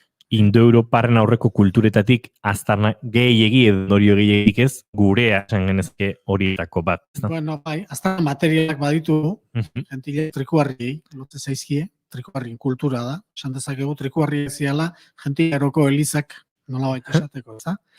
Baina, ez da, egia esan, gu bakarrik gehatzen gehan ez, kakotxe hartian, Indo-Europar geruzari gabe. Nola gustatzen zaigun hori pentsatzea, gogoraraztea. Gauzak argi definituta, Indo-Europarren aurretik bizi zen hizkuntza baten hiztuna gara. Hori izango litzateke zuzenena, ez da? Bai, zuzenena eta hemen garizkinetan eskopeta kargatuta da birjendia, Oke, sandu hau eta beste, eta badaki Juanina zikonen inguruan. Gai hoi aterako da, zenbaterako garen duen, gentil zalenak. Bai, garai hortakoa da, orduan, badakizue, gure inguruko herri guztiak Indo-Europarrak dira, hizkuntza Indo-Europarretan mintzatzen dira, eta hau ikertzeko ere, interesa hundirik ez da egon, ez da nolabait, badirudi historia eta mundua beraiekin hasten dela, hori nik uste zibilizazio guztiek egiten dutela, eta aurrekoaz ezer gutxi arduratu, ez da, baina, bazegoen zer ikertu eta bazegoen zer ikasi begiratu ezkeo, eta gentillaro honek utzi ditu aztarna batzuk, Euskal Herrian askoz ere gehiago, baina beste tokietan ere zerbait utzi du. Eta gentillak gora eta bera, baino Mari, nun gelditzen da gure Mari guzti honetan? Bueno, ondo banatzen dituzte lanak, gentillak eta Mariren artean. Bueno, hori ondo dago, konziliazioa. Batetik, historialdetik, bakoitzak bere sorburua du eta sorburu diferentea dute. Mari ekialdean sortzen da, hor Turkia inguruan edo, duela 10.000 urte inguru, eta gentillak sortzen dira Bretainian, duela 7.000 urte, baino zehoze gutxixeago. Orduan, jatorria diferentea da. Eta gero, egiten dutena da, kontziliazioa egiten dute, norbere eremuan bizi dira, Mari arduratzen da, Mari da, pixkate, alde batetik, ulerbide kosmologikoa, eta batez ere, arlo ekonomikoari dagokiona. Mariren inguruko histori guztiak dira, eguraldian nundik norakoak asmatu eta kontrolatzeko saioak. Eta supermerkatu ez dagoen garaian eguraldia kontrolatzea da jatea, ala ez jatea. Da bizirik irautea, ala hiltzea beraz. Izugarri importantea da. Baina hortxe mugatuta. Hortxe mugatuta eguraldiaren gora berak eta produkzioa eta ekonomia, nolabait esateko. Eta gentilena berriz da, arlo politikoa. Arlo politikoa esan nahi du bizikidetzaren arloa. Ze eredu jartzen dan alkarrekin bizitzeko. Ze gizarte mota sortzen dan. Horri buruz diardu gentilen mitologiak, eta baitare alderdi erlijiosoaz. Hil ondorena arautzen du, hil ondorenian zer egin behar dan, eta hildakoen inguruan zer egin behar dan, trascendentzia hori, edo horren inguruko, bi alorroiek. Eta bai Euskal Herrian, eta bai Euskal Herritik kanpo, gure inguru hurbil eta ezain hurbilean, baina Europa gehienean, elkarrekin bizi izan dira, batetik Marik bere zirkuitoekin eta bere herrito eta garaiekin, eta bestaldetik gentilak. Konbibentzio horretan bizi. Eta zer liluratzen zuen orduko, zartea honi dagokionez? Zer zan, bazegoen hor, bazuten gentilek zerbait liluragarria eta oso garrantzitsua gainea, ezaugarri bezala. Bueno, mito guztik. Gu izaki mitologikoak gara. Nik askotan esaten dute Homo sapiens titulua oso trajea hundila, talia hundiko trajea dala guretzat. Arrazoi, gaur egun ere, bai. Bai, bueno, gure izena ofiziala da Homo sapiens sapiens, eta nik uste Homo sapiens miticus askoz ere egokiago geneukela, ezta? Gauzak, bueno, zientzia bidez gauza batzuk hartzen ditugu, baina gauza gehienak lilura bidez sartze zaizkigu. Eta baita orain ere, eta garai batian ere bai. Bueno, gaur egun, gentilei buruz gehien kontatzen da zer da. Alako harritzarra hartu, eta mendi batetik bestea bota, eta kaka plosta batian irristatu zalako, beste mendiaino iritsi beharrean, erdibidean nola gehatu zen, eta olako kontuk dien ikuste gentilei buruz galdetu eta jendeak gehien zehatzen dutenak, ezta? Bueno, hori da liluraren zatia. Mito guztik daukate zati bat liluratzeko, eta gero pasatzen dute mezu subliminal bat. Eta mezu subliminala pasatzen da, aurrena liluratzen bagaitu. Horrik bagaitu liluratzen ez dira. Ez gaituzte followersak egiten, ez da? Bere garaian ere egongo ziren. Eta bueno, eta hori oso gaurkoa da, ez da? Pentsa dezagun zenba jende onbera dabilen munduan, ez dakit, ONG-etako medikuak eta misiolariak eta Jesukriston lanak egiten besteen alde, eta gero dirua behar dutenian, etorriko balia telebistara esatea dirua behar dutela, inorkelieke pito kasu egingo. Tardu zeiten dute, pues telemaratoia, famosa guztiek. Hoi gaur gertatzen da. Famosoak eta kantanteak eta futbolistak, eta orduan jendea esnatzen da, espabilatzen da, eta hasten da ditu ematen, bestela emango luken gauzetarako. Horrena lilura behar da. Liluraren bidetik pasatzen dira mezuak. Hori unibertsala da, eta gutzak hori balio du. Bueno, gentilen indarrizugarria, bere testu inguruan, nekazaritza ez mekanizatu testu inguru batian, jendeak lan asko egin behar du egunero, lertu eta bukatu behar du egunero, eta zuk imaginatu lertu eta bukatzen dezunean, kontatzen dizue alako izakiak lanak jolasean bezala egin dituztenak, eta harriak behatz batekin altxatzen dituztenak, eta hori entzunez, eta gero ja hortik pasatzen dizkizuen mezu subliminal guztiak ongi etorriak dira, ez da? Hori da, pixka bat.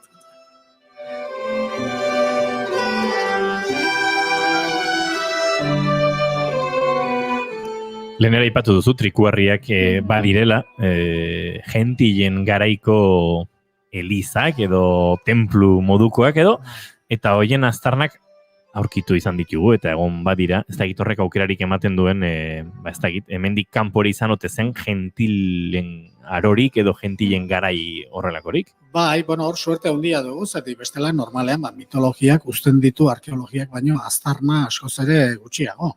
Eta lausuagoak. Eskaxeago, lausuago, eta bai.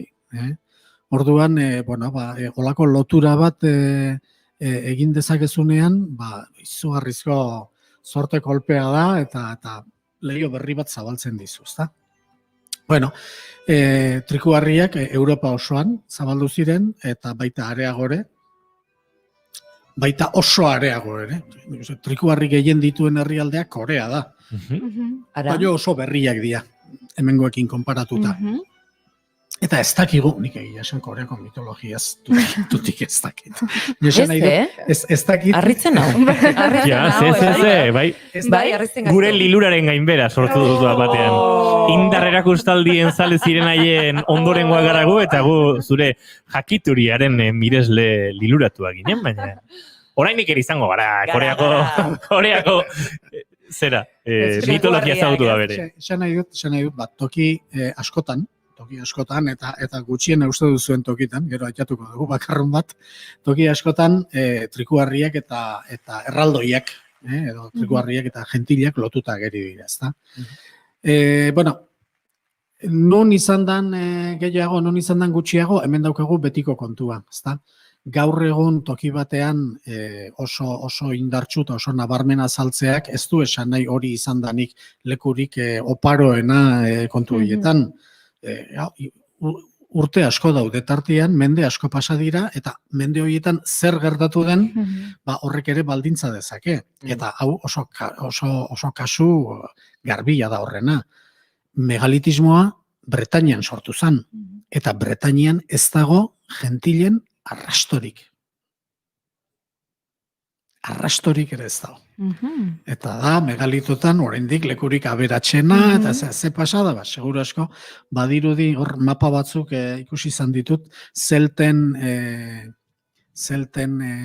iritsiera goiztiarrak erakusten duen mapak, eta badirudi zeltak Indo-Europarren artean modu basati xamarrean sartu zirenak direla, gero atzetik etorri zirenak etorri ziren beste batzuk baino gehiago, eta zeltak aspaldi sartutako tokietan aurrekotik Gutxi edo batez Atilaren zaldila bezala ematen du pasaziela, eta ez zutela ezer utzi. Bueno, hori gertatzen zaigu Euskal Herrian, leno nekazari zen esan genduen bezala, trikuharrien kontuan da gentilien kontuan sartzen azkenetakoak izan ginen, oso aurrekoari lotuta zeudelako, baina gaur egun da gordailu nagusia eta Bretainia izan zala sorburua eta megalitismo aldetik izugarria beratxa, eta arrastorik ez da. Bueno, horrelako gauza gertatzen dira. Baina orokorrean badago, nahiko nabarmena da, lotura trikuharriak eta gentilen mitologiaren artean. Hori gehien bat isolatuago bizi izan dalako Europako kosta Atlantikoan topatzen dugu, nabarmenena eta garbilena. Baino, beste toki batzuan, bagian aldiko notiziak digulako, ez zenbetzigarren lekuak, bandiranek eta bezala, beste toki batzuetan, indala 1000 urteko 1000 urtekoa da notizia, edo hain da 1500 urtekoa. Orduan, naiz eta urrutiago izan, eta gaur egun leku horietan arrastorik ez egon, ikusten dugu bazela, eta handik ere pasazirala. Kasurik kuriosoena da, gentilak eta gentilen egiten zituzten trikuharriak hemen zuten funtzio berberarekin, Koranen azaltzen direla. Ara? Koranen azaltzen dira trikuharriak? Koranen azaltzen dira, bai. Ara, eta ze testu inguruan, edo nola? Pixka bat beste tokietan bezala, deskribatzen dute jende bat, deitzen diete, ziranak haundilak, indartsuak, gentilen deskribapenakin, eta leku, muñoro, trikuharri bat egiteko aprobetxatzen zutenak. Hori esaten du Koran.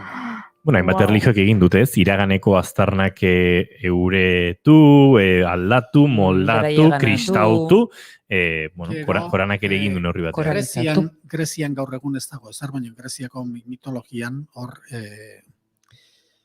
aztu zait izena goin. Greziako... Laguntzeri... Venga, bota. Gizakien laguna dan, titanak eta zabaizu gentilen zea, Prometeo, Jesus. Oseio, etortzi dizai. Prometeok egiten dituna, Prometeo da, zea bat hor, ikusten da, Indo-Europarren eta aurreko geruzaren arteko burrukaren oihartzunak, ez da? Nola Prometeo gentila dan gizakien laguna eta jainkoen, jainko Indo-Europarren opresiotik ateratzen edo laguntzen diena. Hor, aztarna batzuk badaude, eta esatezu kontxo, hemen ere izan zen, gaur egun etzen duke esango. Arrastorik ere ez talako geratzen, baina noizbait izan zen, ez da. Orduan, seguru dakiguna da, gaur egun non topatzen dugun. Eta naiz eta beste tokietan egon zen, gainera, megalituak toki askotan daude, gaur egun elizak toki askotan dauden bezala, baina kristautasun mota berdina ez dago toki batean eta bestean. Euskal Herrian eta Sevillan kristautasuna ez da berdina. Katedralak berdinak izango dira, baina kristautasuna ez.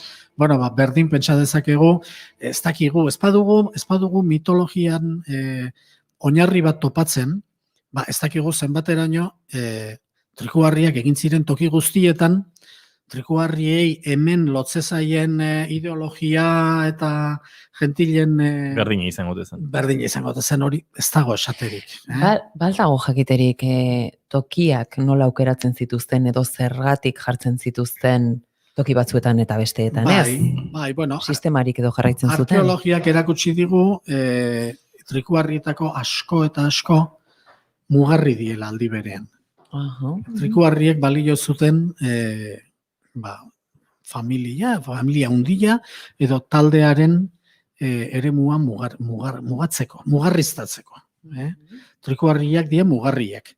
Eta, bueno, Europan erdiaroan, eta topa ditzakegun hainbat testukin, eta badakigu ustea zela hor lurperatuta zeuden gentilioiek edo ezurroiek beste zutela.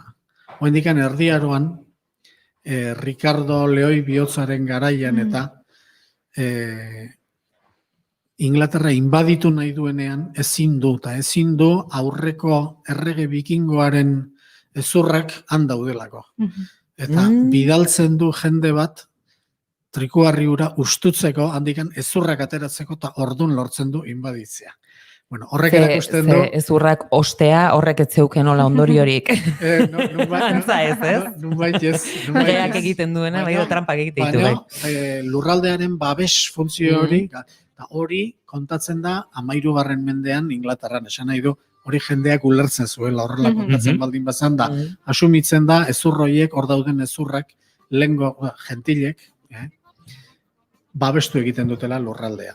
Izan ere, gentilek izendatzeko moduetako bat da, gerlari jende bildurgarri baten izena jartzea, horrela bildurtu egiten ditugu zeak, ez da, hortik handatoz, gentilek nik uste Eskandinaviarrei ematezitzaien izena dela hortik handatorrela. Euskal Herrian dauzkagu gentilek edo mairuak, bestela, mairuak die, moroak, Alemanian esaten dute unoak, Atilaren unoak, bain ez ditugu denak lista egingo, baina herri guztietan modu nagusia gentilak izendatzeko da herri gerlari bildurgarri baten izena hartzea. Eta hori lurraldea bestearekin lotzen.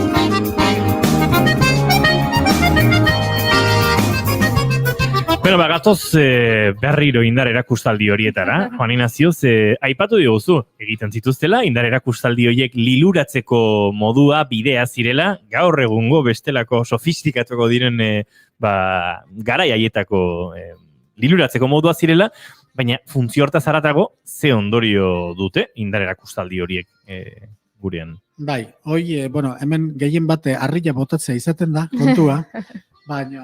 Hortaz zebien ez harria botatzetik. Baina, iken baldin baduzu, Europan zehar ikusten baldin baduzu, eman dezagun hemen dauzkagula hau dela puzle bat, ezta? Eta puzle horretan, puzle hor ditu 500 pieza, eta Euskal Herrian daude 50.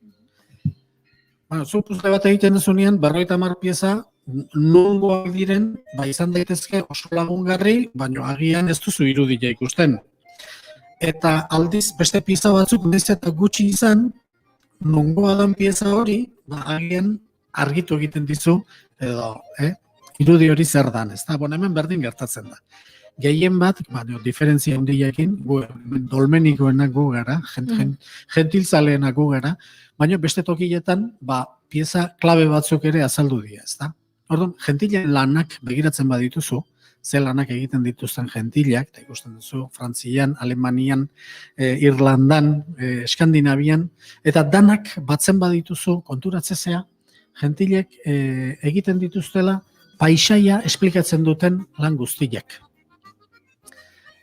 Toki askotan ikusten dituzu, esan zu, larre bat ikusten duzu, eta hau leno, basoa zan da, gentilek, zuaitzak porrua balie bezala, esku batekin, atea zituzten eta danak garbitu zuten eta bain larrea da. Eta beste tokitan ikusten duzu aintzira bat, bai, hemen jentilak hartu zuen lurra eta itsasoa botazun. Da hortikan sortu zen lehorrean aintzira eta itsasoan horko irla txiki hori. Jentilak ez dakize sartu zuen zaku handi batean ez dakizen bat lur eta zulatu egin zizaion. Eta toki batean gelditu zen ez dakizeri begira eta zulo hortatik atea zen lur guztia orgatu zen eta hori da horrik ikusten duzun muño hori. Bueno, holako kontukin azkenian zer egiten du jentilen mitologiak? Paisaiaren interpretazio antropiko bat, gizakiak paisaia ez da naturala. Hori da, mezu subliminala. Paisaia ez da naturala, paisaia lanak egiten du. Paisaia lanak moldatzen du. Eta ikusten zuen guztia, eta hori egia da, bai, kaletarrak mendira joten dianean, da usten dute belazeak bakarrik ateratzen diela. Arrazoi. Bakarrik xasila bakarrik ateratzen da. Belazea lan asko egin behar da, belazea berde politio ukitzeko. Bueno, ari hortatik handator. Orduan, paisaia gizakiak egin du, gizakiaren lanak. Aurrena jentilak eta gero gizakia. Paisaia lanak egiten du. Eta paisaia lanak egin duelako, paisaia gurea da. Gure lanaren frutua delako. Eta horregatik gero mugarriztatzen dugu, hau gurea delako. Eta hor daukagu jabetza pribatuaren sorrera. Eta kuriosoa, eta paradogikoa izan daitekena, edo ustekabean harrapagaitzakena, jabetza pribatua bai, baina kolektiboa. Zatik, esaten dugunean gaur egun testu inguruan jabetza pribatua eta kolektibizazioa horren kontra, ez da? Ez, aurreneko jabetza kontzeptua kolektiboa da pribatua eta taldearen jabetza. Euskal kooperatibismoa jentilek sortu zuten. Hoxe esan barno zain nintzen, kooperatiba hortik dator. Euskal kooperatiba eredua jentilek sortu zuten. Orduan, jabetza pribatua, oso politia da, zatik, diskusio politiko, filosofiko. Bai, sortzen du. Jabetza pribatuaren inguruan, beti gaurko testu inguruan gaudenez, asumitzen da esan gabe jabetza pribatu partikularra. Esan gabe, edozein diskusioan, jabetza pribatua zari dana, jabetza pribatu partikularra zari da, oarkabean. Jake giro politikoan jarri zaten, kooperatibismo korporatiboak ere badu jabetza pribatu kolektibotik, baina jabetza pribatua da oso. Hori ere gertatzen da. Baina tira, parentesi itxi eta Juanina zirutziko dio jarraitzen. Baina ikusi zu Juanina zuzin duen, ez da? Parra.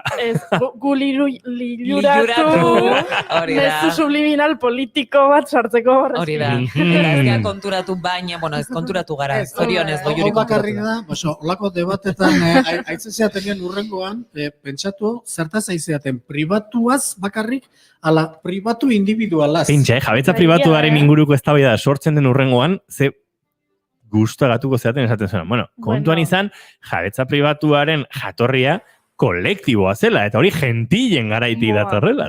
Ez hori bakarrik, behin zeintzan reforma agraria eta Andaluzian, da intzan bezala, eta goiburua zeintzan lurra lantzen duenaren zat. Lanaren jabetza. Eta nola bezan jabetzaren kontrako... Bueno, hoxe, paradojaren gauza politioiek, ez da? Eta horretaz, aratago, beste egun batean hitz egingo dugu, baina jabetza horrekin batera baita esklabutza sortzen da, eta hori ja beste kontua da. Bai, asko urrutigo. Hori urrutigo, baina... Gentilek orduan batetikan daukate lanaren apologia. Hor sortzen da. Bizita lan egiten, lanari eman da bizita, hori ez da naturala, hori naturak etigo agintzen hori da, gu hor, giro hortan jaiogea, baina hori da autokultural bat. Gaur, justu, horretaz aritu gara, eta esan dugu ez, Euskaldun bati esan diezailokezun gauza okerrena, alperra dela esatea da. Hortik handator. Eta justu hori aipatu duzu, eta ez, eta bai, etorri zaigu burura, gaur bertan egon garrela horren. Orduan, gentilen erligioa, edo gentilaroaren balio nagusia, diepatetikan lanaren apologia etengabea da, bestetikan zintzotasuna eredu bezala jartzea. Eta bestetikan elkartasuna. Edo, ez dakit igual, pixkat nabardura bat eginez, elkartasuna, baino agian norbanak horik ez egotea. Den taldea izatea. Elkartasuna egoteko aurrera norbanakoak egon behar dut eta. Nik uste maila hortan kasik dela norbanakoaren ukazioa. Fijatzen bazeate, gentilak ez dute izenik bertsio zaharretan. Hori da, endekapenaren seinale bat da izenak, ja bataiatzen hasten direnean. Bestela, gentilak ez dira Jose edo Fermin, gentilak dira hemengoak edo hangoak. Guk abizenak etxetik handauzkagun bezala, izena, gentilek, paisajetik ateratzen dute. Halako tokiko gentilak eta beste halako tokiko gentilak. Eta hori ez bakarrik Euskal Herrian. Gero ikusiko dugu, hainbat tokitan ere, benetan jatorra den ezaugarri hori oso gutxitan, baina zenbaitetan gorde da.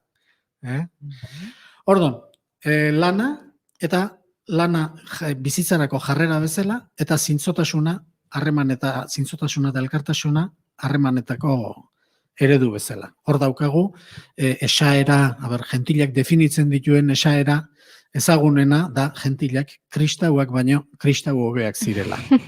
Hori hitzetik hortzera esaten da, edo esaten zen, baserritar giroan, gentilak kristauak baino kristau hobeak zirela. Orduan da, zintzotasuna eta elkartasuna. Eta gero, bere mitologi guztian ere ikusten da, beti gentilak gizakiei laguntzen eta gizakiak gentilei putagirilei. Holako mito dezente daukagu, ezta? Bueno, baino amaitu horretik heldu behar diogu oraindik beste gai bati gentilen inguruan, aipatu duzu lanaren apologia, elkartasuna, elkarri laguntzea, gentilaroko mandamentuak bazirela, baina horre sakratutasuna eta ilor ondorengo interpretazioan badago zerbait, ez? Barkatu, aztu egin zaite esatea, pixka bat gaurkoarekin konektatzeko, gure auzolana, eta historioek danak horrekin horri lotze zaizkiola baitare. Gizalegea, esaten duguna, alkarren errespetuan ibiltzea, balio horiek danak garai hortatik gatoz. Eta beste hizkuntzetan, esate bateako good neighborhood, oso importantea Europa Atlantiko guztien, bakoitzak bere hortik handator zuzenien. Eta gaur egun, diskurtso politikoan eta entzunten duguna herri anglosajoi edo germanikoetan, ez da, komunitateko bazkide oso importantea zagan, edo komunitate gauza asko dituzte, ez? Beti saiatzen dira. Ez bestela, norbait esatezunean pertsona bat nolakoa dan eta oso pertsona zaizi bere komunitatean. Oida, auzoa, gure auzoaren... Baina oso parrokianoa daldi berean, ez? Parrokiak sortutako giro batetik ere, komunitate labur hori. Parrokia zesan nahi dek, Elizatik, ez? Hor parrokia ipatzen da, osea, komunitate asko ipatzen dala elizkizunetan eta horrelakoetan. Jendeak pentsatuko dik, hau preparatuta daola. Ikbakik parrokia zer dan, erderaz? Ez? Auzoa. Auzoa alda. Ostras. Wow. Hoi da, hitzekin pasatzen den bezala. Aurrena, parrokia da auzoa. Gero, iglesia parrokial da auzoko eliza. Gero, iglesia parrokial parrokia bihurtzen da. Eta azkenean parrokia eliza bihurtzen. Eta hortik taberna parrokia, noa? Ez? Parrokia taberna ditzen zaio, auzo txiki batean dagon bakarra. Parrokia da auzoa. Enekin, nik hori. Enik ez da. Bai. Bueno, ze komunitatea izan daiteke toki bat, bera, baino baita sinismen berdinak edo kultura berdina, ez? Duen multzo, giza multzo bat. Garai hartan ez dago. Bueno, orduan gauza dena izango zen gauza bera, ez? Gizarte, gentilaroko gizartea ez da oso tolerantea, oso monolitikoa da, eta egoteko modu bakarra da.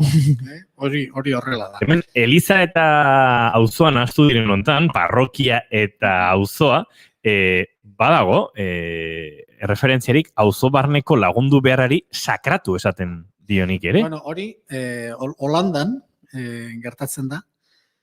Holanda, lehen esan dugun bezala, gentilaroan, nik uste Europako herri germanikoak gu baino gehiago bizi diala gaur egun gentilaroan.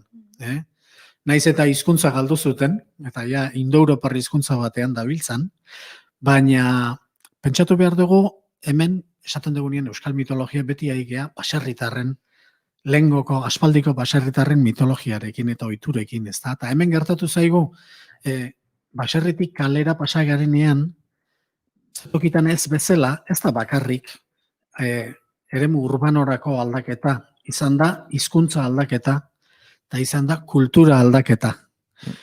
Ordu, naiz eta erdiaroan oraindik bada lekukotzarik nola, Tolosa bezalako, edo beste hiribildu horietan kaleka elkartzeko, auzoa, herriko kalea, herriko auzo bihurtza zutela, eta gauzak elkarrekin egite zituztela, eta badaude, olako lekukotza batzuk, baina azkenian hori galdu eginda. Eta beste tokietan berriz, kultura aldaketarik egon ez danez, edo txikiago egon danez, asko zobeto gorde dituzte, ez da? Anekdota bezala kontatu lehike, eredu asistentziala, zaharren eredu asistentziala asko estudiatzen da Holandakoa. Eta hemendika diputazioa joan izan da, zaharretxetako ez dakitzen bat kudeatzaileekin eta ezagutzea, eta Gipuzkoatik jongea Holandara, auzolana ezagutzea. Auzolana zer den esplika diezaguten. Han badute eredutako bat da, etxe blokeak egiten dira, bloke horietan saietzen dira, etxe batzutan zaharrak eta bestetan gazteak egiten, eta gazteak zaharri lagundu egiten diete, enkarguak egiten dituzte. Horrelako egitasmo bat oraintxu zurbilen ez alda martxan. Bai, eta aste honetan lortu dute. Lortu dute. Diru laguntza. Hori da. Justu, abian jarri dute azteni. Bai, Usurbilgo alkateak Eusko Jaurlaritzaren baitan zegoen diru laguntza bat eskuratu dute, eta hor badago proiektu belaunaldi arteko bat, jende heldua, zaharra, gaztea, eta pixkat kolektibotasun edo hortatik, ez? Eta zaintza, zaintza. Elkar zaintzatik. Holandako eredutik. Baliteke, bai. Han aspaldi egiten dutela, bai, urtea dara mazte. Pardon, lehen esan genduen, aurreko batean esan genduen, nola herri germanikoak ziren Hego Amerikakin konparatuta, hemengo Boliviarrak izango liekela, ez da? Aurrekotik asko gorde dutenak, ez da? Eta, bueno, hola, anekdota bezala, komentatzeko, lekukotza bat bakarra geratzen da, eta gehiago ez da, zatik liburu guzti justu ditugu, lekukotza bat noski oso leku isolatutan, zatik olako lekukotza beti leku isolatutan izaten dira, Danimarkako Fero irlatan, 19. mendean, etnologo batek jaso zuen nola oraindikan norbaitengatik ondo esateko, nola esatezan, gentila bezain zintzoa. Tira. Eta hori teoriz eremu germanikoan ez du egon behar. Zatik ja egon da aldaketa eta hori baino, mitologian ere gertatzen da prentsan bezala eta gure relatoakin gertatzen den bezala, badirala, bertsio guztiak naiz eta lurralde batetik etorri, ez dutela derrigorrez ikuspuntu berbera azaldu behar, ezta? Errege, printze, germanikoen ingurutik datozkigun mitologiatan, hor gentilak die, zakarrak, moskorrak, motzak, ez dakiz, oso pintura itxusila dute, ezta? Baino, gero, joatezea eta baserritarren artean, oendikan 19. mendean aurkitzen zu, gaineran Euskal Herrian bakarrik aurki daiteke gentilaroko ikuspuntu positibo hori. Gentil bezain zintzoa. Hori, Fero irlatan 19. mendean oraindik jaso zen. Gero 2. mendean bakaiuak hartzen genuen, baina hori baino lehenago jakituria ekarri genuen bertatik.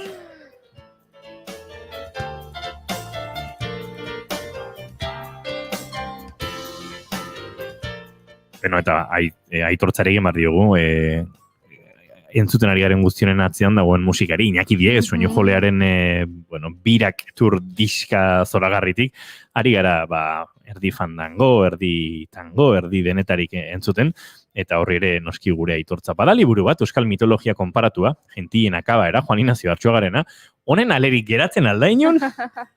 Nik gaur interneten bat bilatu eta zera, bigarren eskukoa, Sevillatik eta 108 eurotan saltzen dute. Wow! Bai gizona.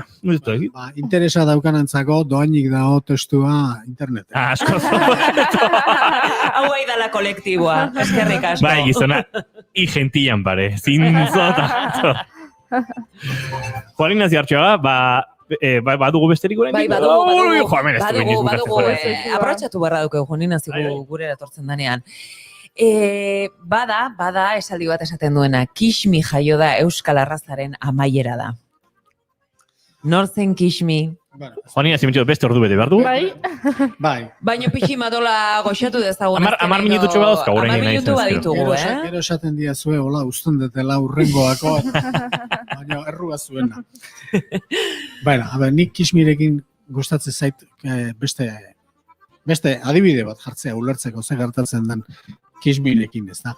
Zto pentsatu, izaten diola tarteka ateratzen da, baserritarren bat, hiri bat gizentzen, aidaneko kontuk, munduko markan bat ondu nahien, ikusi ituzue tarteka, ez da? Imaginatu zu olako bat daukazula, ez da? Hiri bat etxian, eta benga, pasatituzu 4 edo 5 urte horta, benga, pentsua, manda mimatuta, zeatuta, ondo zaindu gizentzeko. Azkenian 4 urte, 5 urte pasata, 100 lanoi egin da geho, pixatze zuta ikusten duzu, rekorra, marka ontzeko modun zaudela, eta plazara jote zegoen hortan. Daizik, jozu telebistak eta irratik eta danak eta antxa saltzezea zure. Jesu Kriston hiri horrekin, hainbeste lan kostatu zaizunekin. Eta plaza ateatzea zuazela, etortze zaizu, grazioso bat, eta xateze. Baina, hausia jarriko jo, politeo jartzeko, eta ikiz jartze jo lepoko bat jogur tapakin egindakoa. Imaginatzen zuela, plastikozko jogur tapakin jartzen dio lepoko bat. Eta hasten diarekin pasiatzen, eta danak, oi, mira, ze kollare politia jarri joten da. Ze kollare politia eta ze lepoko politia, eta urrongo unien prentxan danak lepokoa eta jogurren tapakin da ze politia eta iriez. Inor kikusi ez, inor baloratu ez. Bate kasoik ez. Bueno, pues Kixmi hoi da. Kixmi da jogurren tapakin egin dako kollarea. Bum! Hala. Esan nahi dut, gentilen akabera da gentilaroko mitorik importantena. Gentilen akabera da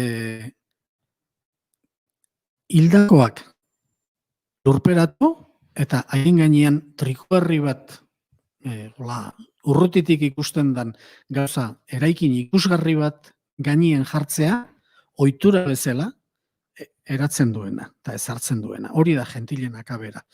Gaurdaino iristen dana. Zatik hori gure etxekuak eta lurra ematea eta txukun jarri eta leku dotore batean jartzea eta hori gaurdaino iriste zaigu. Begira ze gertatu dan zabortegian. Urtebete egingo dugu 2 gorputzen bila. Eta hori horrela dalako, eta inork ez du zalantzan jartzen, eta 21. mendean bizigara, esan nahi dut, horrela segitzen dugu, hor bizigara, hori da gure testu ingurua oraindik. Bueno, hori hor sortzen da. Eta gentilen akaberan mitoak hori kontatzen du. Jendea hiltzen danean, sartu behar dela trikuarri baten azpilen.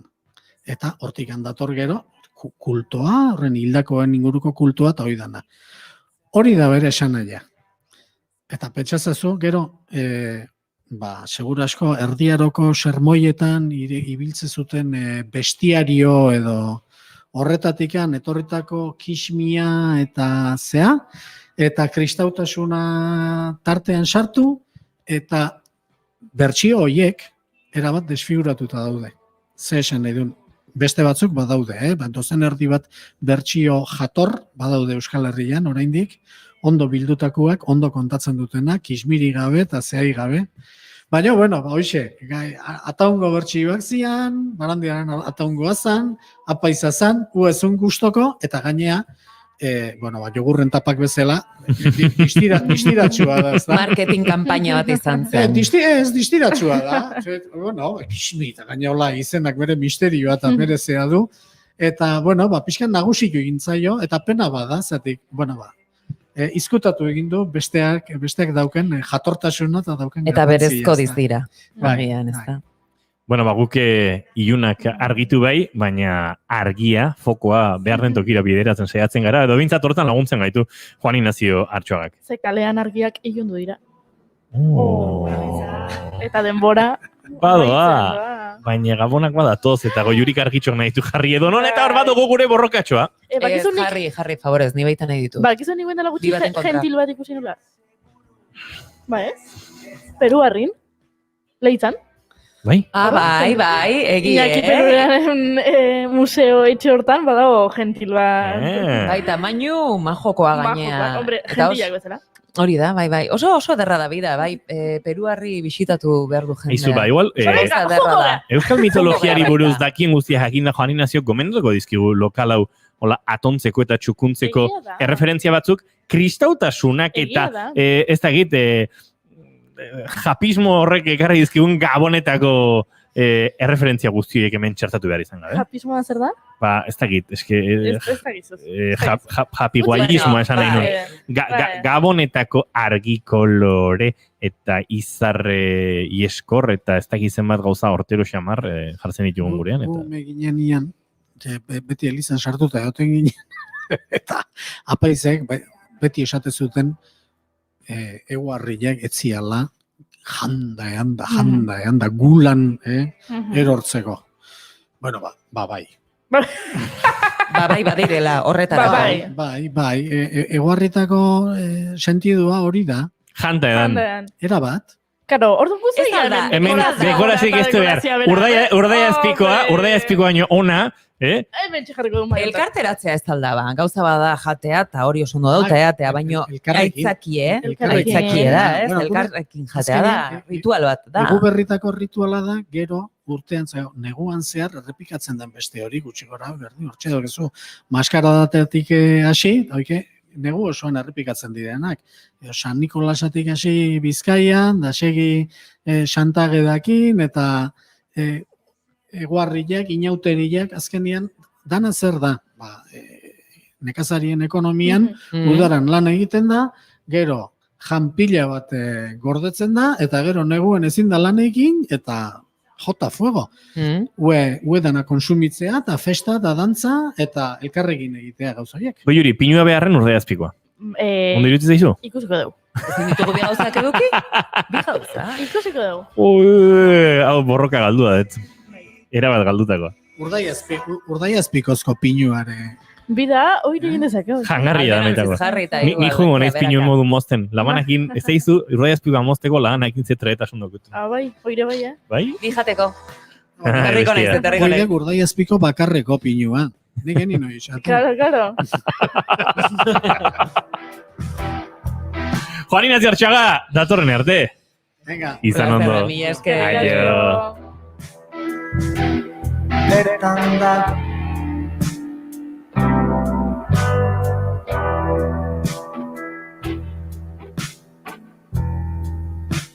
erdibidea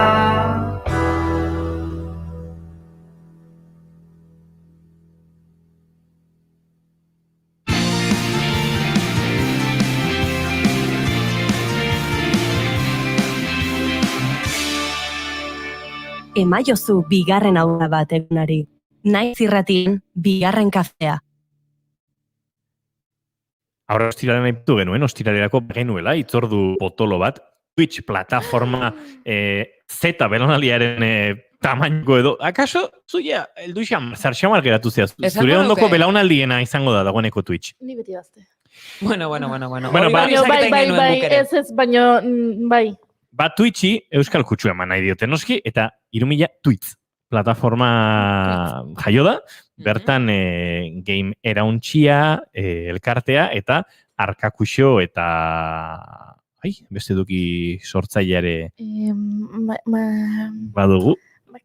Ointxe orkestuko dizuegu bideoan, lasai egon.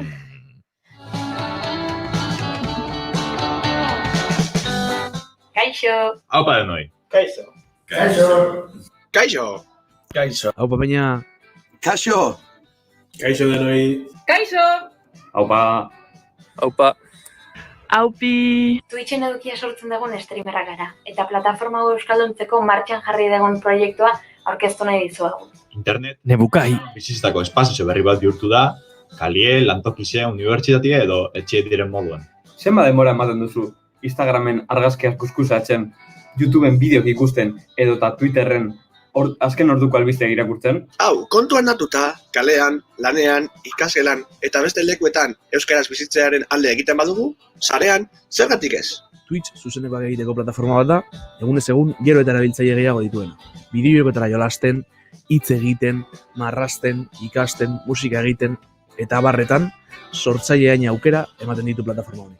Ingeleraz, gazteleraz, errusieraz edo eta besteak beste, portugaleraz streamatu daiteken bitartean, gaur egun ezinezkoa dugu euskara gure zuzenekoen hizkuntza bezala ezartzea. Horrek, euskarazko edukien bilaketa eta sortzaileen ikusgaitasuna zailtzen du. Sarean ere euskeraz gehiagotan eta gehiagorekin egin nahi dugulako antolatu dugu 3000 tweets ekimena. Eta zertan datza? Twitchek euskarie streaming eitzeko hizkuntza moduen onartzeko eskaera bat ingu, eta zuen laguntxe behar dugu eskaera hori 3000 boskara heltzeko. Horrekin batera, euskarazko edukia egiten dugun streamerrak bagaudela eta ikusleak ere badaudela erakutsi nahi diogu Twitcheko jendeari. Lagunduko? Azaroaren 28tik abenduaren 4 egunero zuzenekoak egingo ditugu Twitch kanaletatik. Eta abenduaren 5 24 orduko maratoia. Bai, oinetzu duzu. Eta 4 orduz, euskarazko streamerrak zuzenekoak egingo ditugu, bata nezeri lekukoa pasatuz. Beraz horrekizue, azaroaren 28tik abenduaren 5 bitarte Twitchen osundi pasatzeko zita bat duzue. Euskaratik eta euskaraz, Twitch euskarabiltzea rotzea. Jarrai gaitzazue Twitterren abildua 3000 tweets kontuan. Bertan sortzaileei eta kanpainari buruzko informazio guztia aurkituko duzue. Eta modu batean edo bestean 3000 tweets ekimenean parte hartu nahi baduzue, streameatu nahi duzuela, hau da zuzenekoak egin nahi duzuela, zuen eduki propioa sortu, sare sozialetan gure ekimena partekitu, idatzi duzue gure Twitter kontura edo gure emailera. Zabaldu, partekatu bideoa zuen lagunen taldean, klaseko taldean, lantogiko taldean, baita familikoen ere. Denon laguntza beharrezkoa da. Euskalkundu dezagun sarea!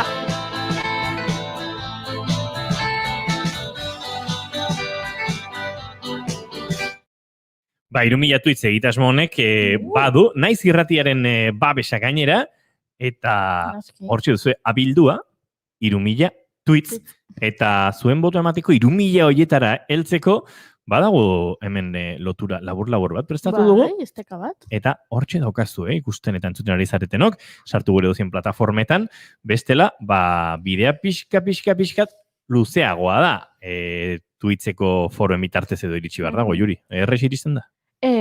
Bueno, karo, eske hemen sartu beharko genuke Twitchen eta geroan forotan eta geroan bari baten, eta keba, guk sortutako estekan errexago. Kiak daukazu, Eta oso errex baita aipatu duten Twitter kontuan. Noski, abildua 3000 tweets. Han bertan baita oso errex. Eta izu gertu gara. Geroz eta gertuago. Eta ostiralerako gu badugu programa zarra prest, 3000 tweets egita esmoarekin bat eginik ari garelako, eta hortxe izango gara zuei botoak eskatuz, baina baita Twitch ulertarazten saiatuko gara. Zertarako Twitch, zer egin daiteke Twitchen horbidotan ikusi ditugu, baina guk bideoz eta audioz azalduko dizuegu banan hemen zer dan egin daitekena, plataforma ezagutzen ez duzuen ontzako, eta gero plataforma ondo ezagutzen dituzten batzuk ere, baditugu esaterako, Unai Elordi informatikoa izango da gurekin, eta berak errekonozimendu fazialarekin lana nola egiten duten azalduko dugu. Magia egiten dute. Flipatu itezu, batean bere aurpegian urkullu, bere horpegian... Argina, no. Nik hori bilatuta nago, iruditzen zait aluzinantea dela, bai. Eta hortik hariko zaigu, azalduko dizkigu, Sara Zurzak bere single abesti bideoklip berria ere orkestuko digu. Guk premizian entzun dugu, eta haze kantu zarra izango duguna. Eta horrelako gauzak gehiago, baina gurtu horretik, badugu osnarketa txiki bat egiteko zuekin.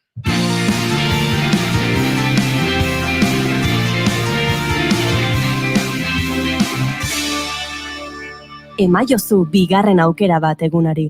Naiz irratian, bigarren kafea. Aurrekoan honen inguruan hitz egin genizuen eta nahi dugu berriz ere entzuten. Bueno, eskerrik asko.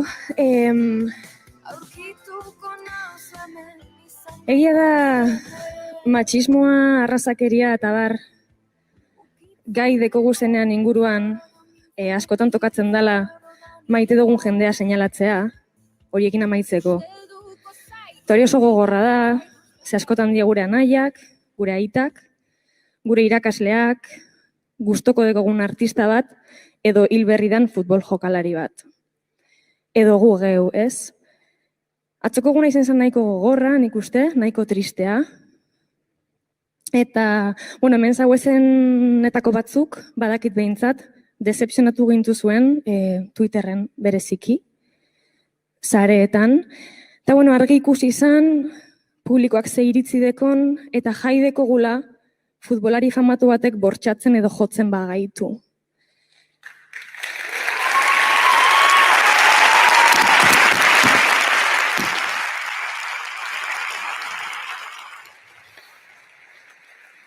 Eta guk jarraituko dugu hemen irmo seinalatzen, zuek zuen burua seinalatu arte, baina jakin benetako desentzia, norbere burua seinalatzea autoikastean be badagoela, besteok egin dugun moduen, ze erantzukizuna norberarena da, eta lanketa hori egin beharra eta oso garrantzitsua da, torduen zuen usteen kontra eta zuen legeen kontra, gora borroka feminista.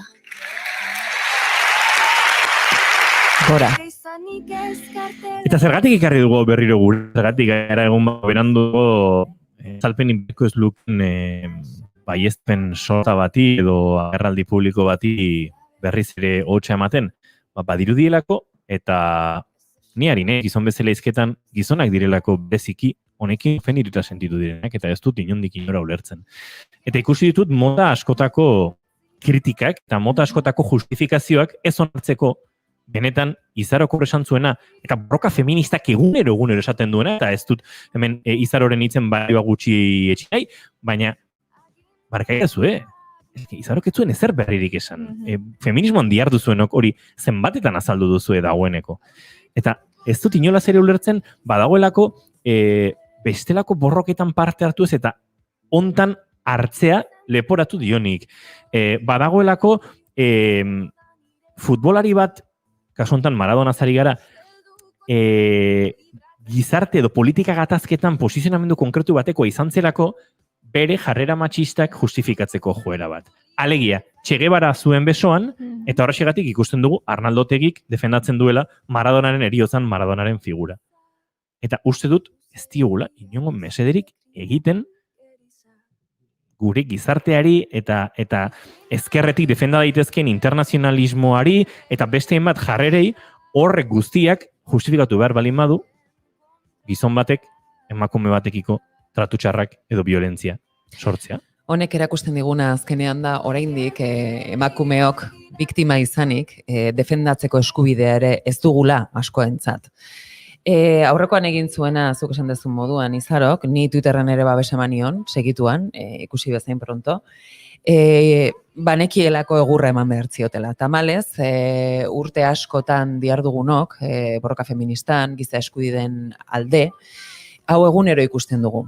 Ikusten dugu, hain ez dakitain normala izan beharko lukena, edo eztabaidagarria ez den zerbait. Adibidez nire bizitza defendatzea, nire askatasuna defendatzea, beldurri gabe bizitzeko aukera izatea, soldata berdina edukitzea lan berdina egiteagatik, eta bar.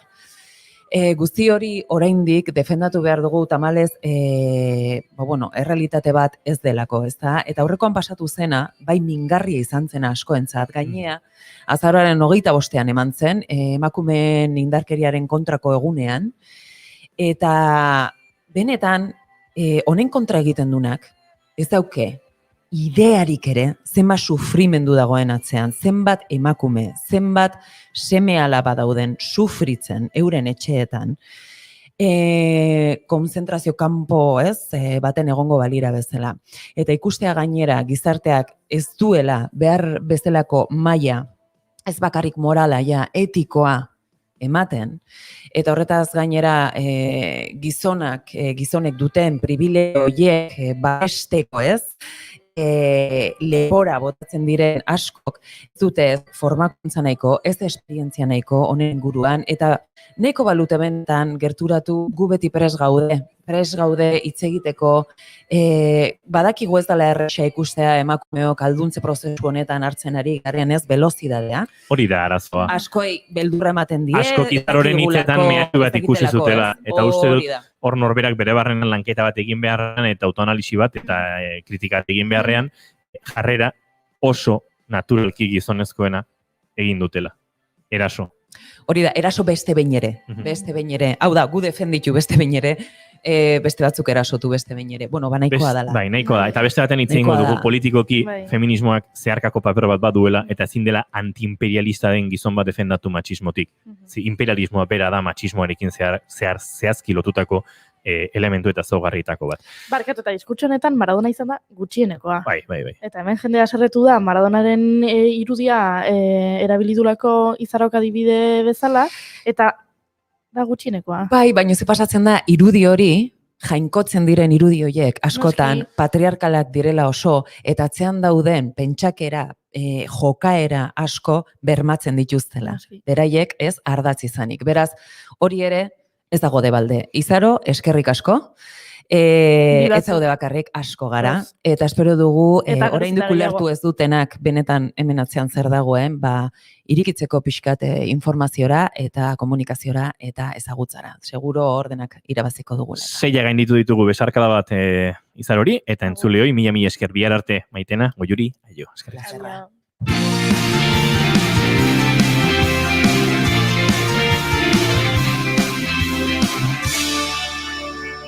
Kit Kat and Bigarren Kafea.